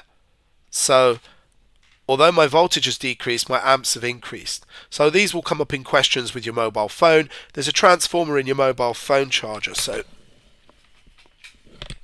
you got 230 volts in the UK at 50 hertz. Your mobile phone would melt if you could plug it straight in without a transformer. So you have a transformer in here, and that is going to convert that down to 7 volts, or whatever your battery in your mobile phone is. Normally they're like 7 volts, lithium ion battery. So we need to convert the voltage down, and that's what you have a step down transformer for. That would look different to this. Obviously it would have more turns on the primary, much more turns, to step it all the way down to 7. We have step up transformers as well, obviously. No,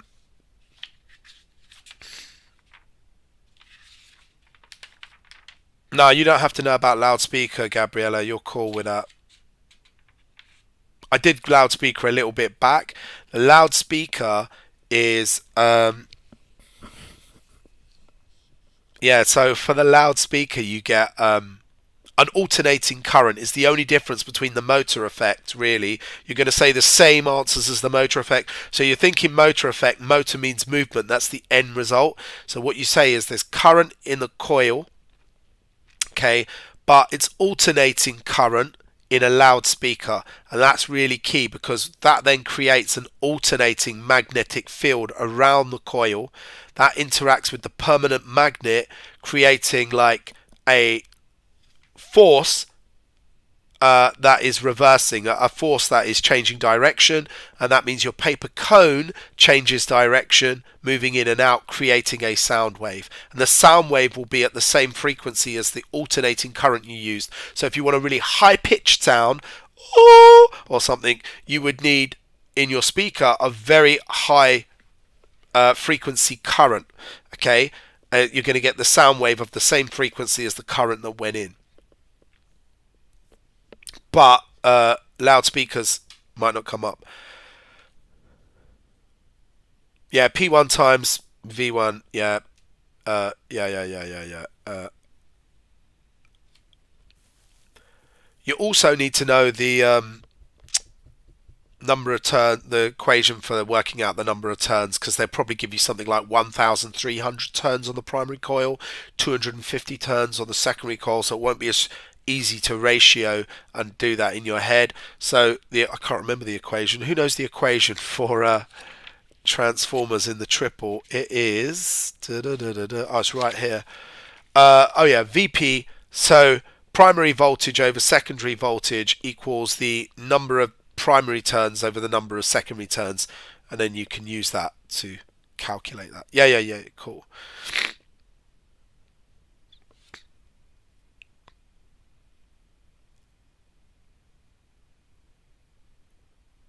I don't think National Grid's going to come up.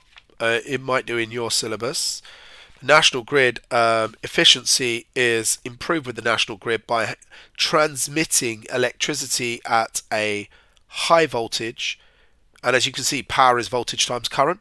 So the whole point of the National Grid is to transmit power from the power station to someone's house. So I'm getting power now to power my laptop and my lights, and the power needs to be delivered here efficiently. And in order to do that, you can either send loads of current or loads of voltage, or a bit of current and a bit of voltage. What they do is send it all as voltage, so really high voltage, really low current. So 1 amp of current, I don't know, 400,000 volts. And by stepping it up to 400,000 volts and 1 amp of current at the other end, when it comes out, we can use a step down transformer to step that down and then increase the current back to usable amounts that I need to use all my equipment. But why do they do that? They do that because current creates heat, called the heating effect. And if you send the energy with a high current hundreds of miles from the power station or many miles in cables, they're going to melt, or you're just going to lose loads of heat to the environment. So you're going to waste a lot of energy. So really, high voltage means less energy losses, because high current creates heat by the heating effect. Done life cycle of a star.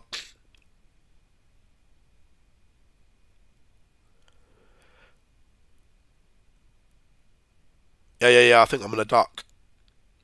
Been 3.5 hours. I'm dying.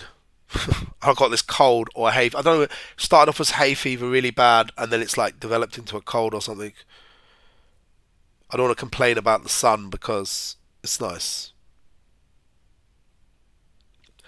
If you're doing AQA for the solar system, what you have to know is life cycle of a star, which I went through. I've got a video on that, which is a lot better than what I went through on here because it's got pictures and everything.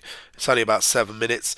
You also need to know the basics, the names of the planets, that moons orbit in a roughly circular orbit. Planets have a circular orbit. Dwarf planets like Pluto are no longer considered planets. You need to know that artificial satellites are ones we've built for spying and stuff like that. A collection of billions of stars is a galaxy. That's the Milky Way that we live in. Planets have almost circular orbits, unlike comets that have elliptical orbits. Okay, with orbits, you need to know, if you're doing trips, this is the Sun, this is Mercury, right? If I pick up my charger, I whip it around my head, right? If I need to go at a certain speed to keep it in orbit, in a stable orbit. The closer you move something, the faster I've got to move my hand. Look, I've got to move my hand pretty quick. If I extend the cable here, my hand can move a lot slower. So, closer you are, the faster the planet is. Mercury's the fastest moving planet, because if it doesn't go so fast, it's going to get pulled into the sun. So you do need to know the closer you get, the stronger the gravitational forces, which means you have to be moving faster. You do also need to know, yeah, you're going to get pulled in like that. Smaller radius, they need to be moving faster to maintain a stable orbit.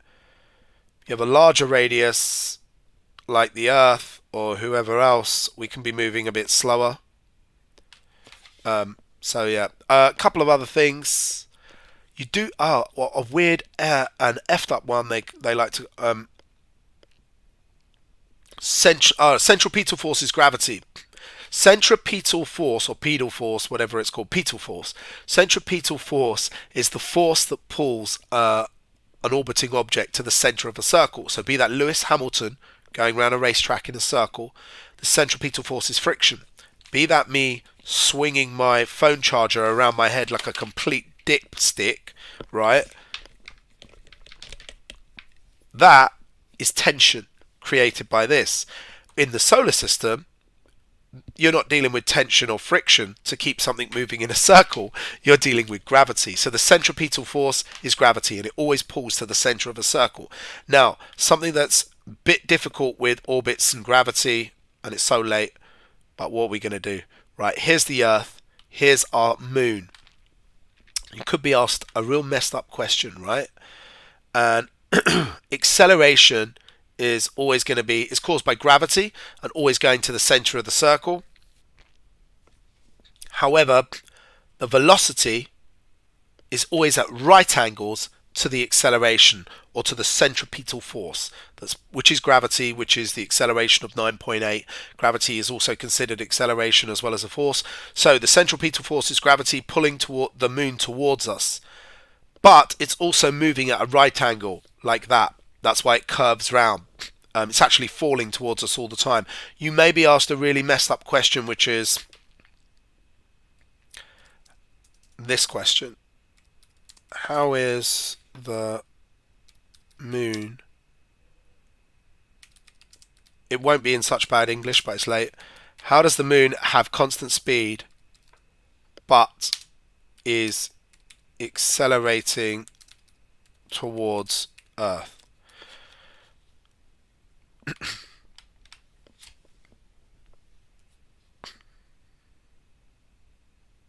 Yeah, I don't think I'm doing an all night. I'm going to bed in a minute. Electromagnetic spectrum is way back. Jupiter, because it's got the strongest force of gravity. But the planet that's experiencing the biggest pull of the sun's gravity is Mercury, because it's closest to the sun.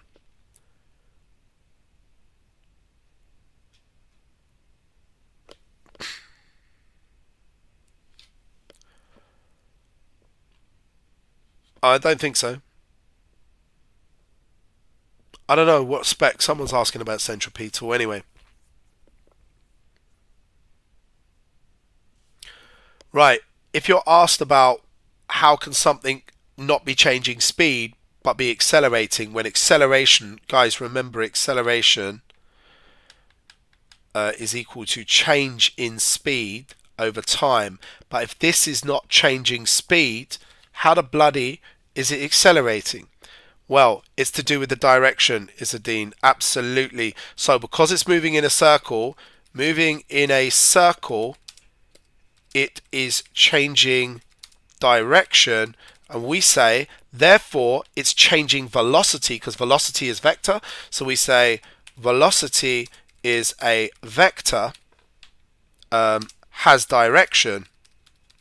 So it is technically changing direction over time, therefore accelerating.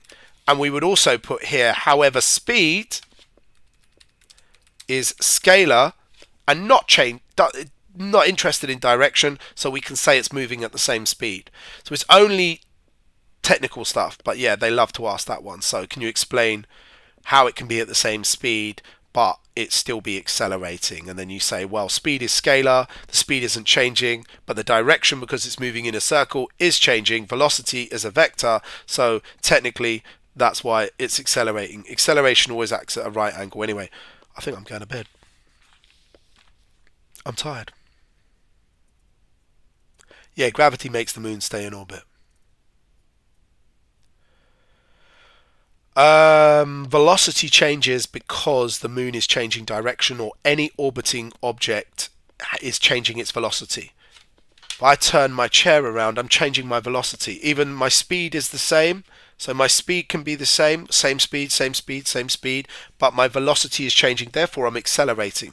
So if you turn yourself in a circle at the same speed, 1 meter a second, and you keep turning, you're still considered to be accelerating because you're changing direction.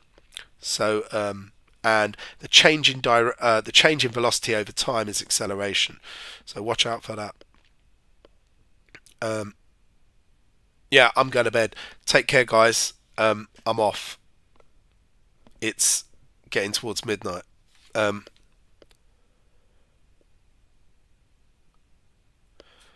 Iron, centripetal force and friction. Friction is the centripetal force that would keep a car going in a circle on a curved road, and it would be the same as this diagram. If the moon was the car, it would point towards the center of the curve. So if that was the car, the centripetal force is friction. It will keep the car staying on the curved road and not flying off. All right, nice. See you later, people. Good luck.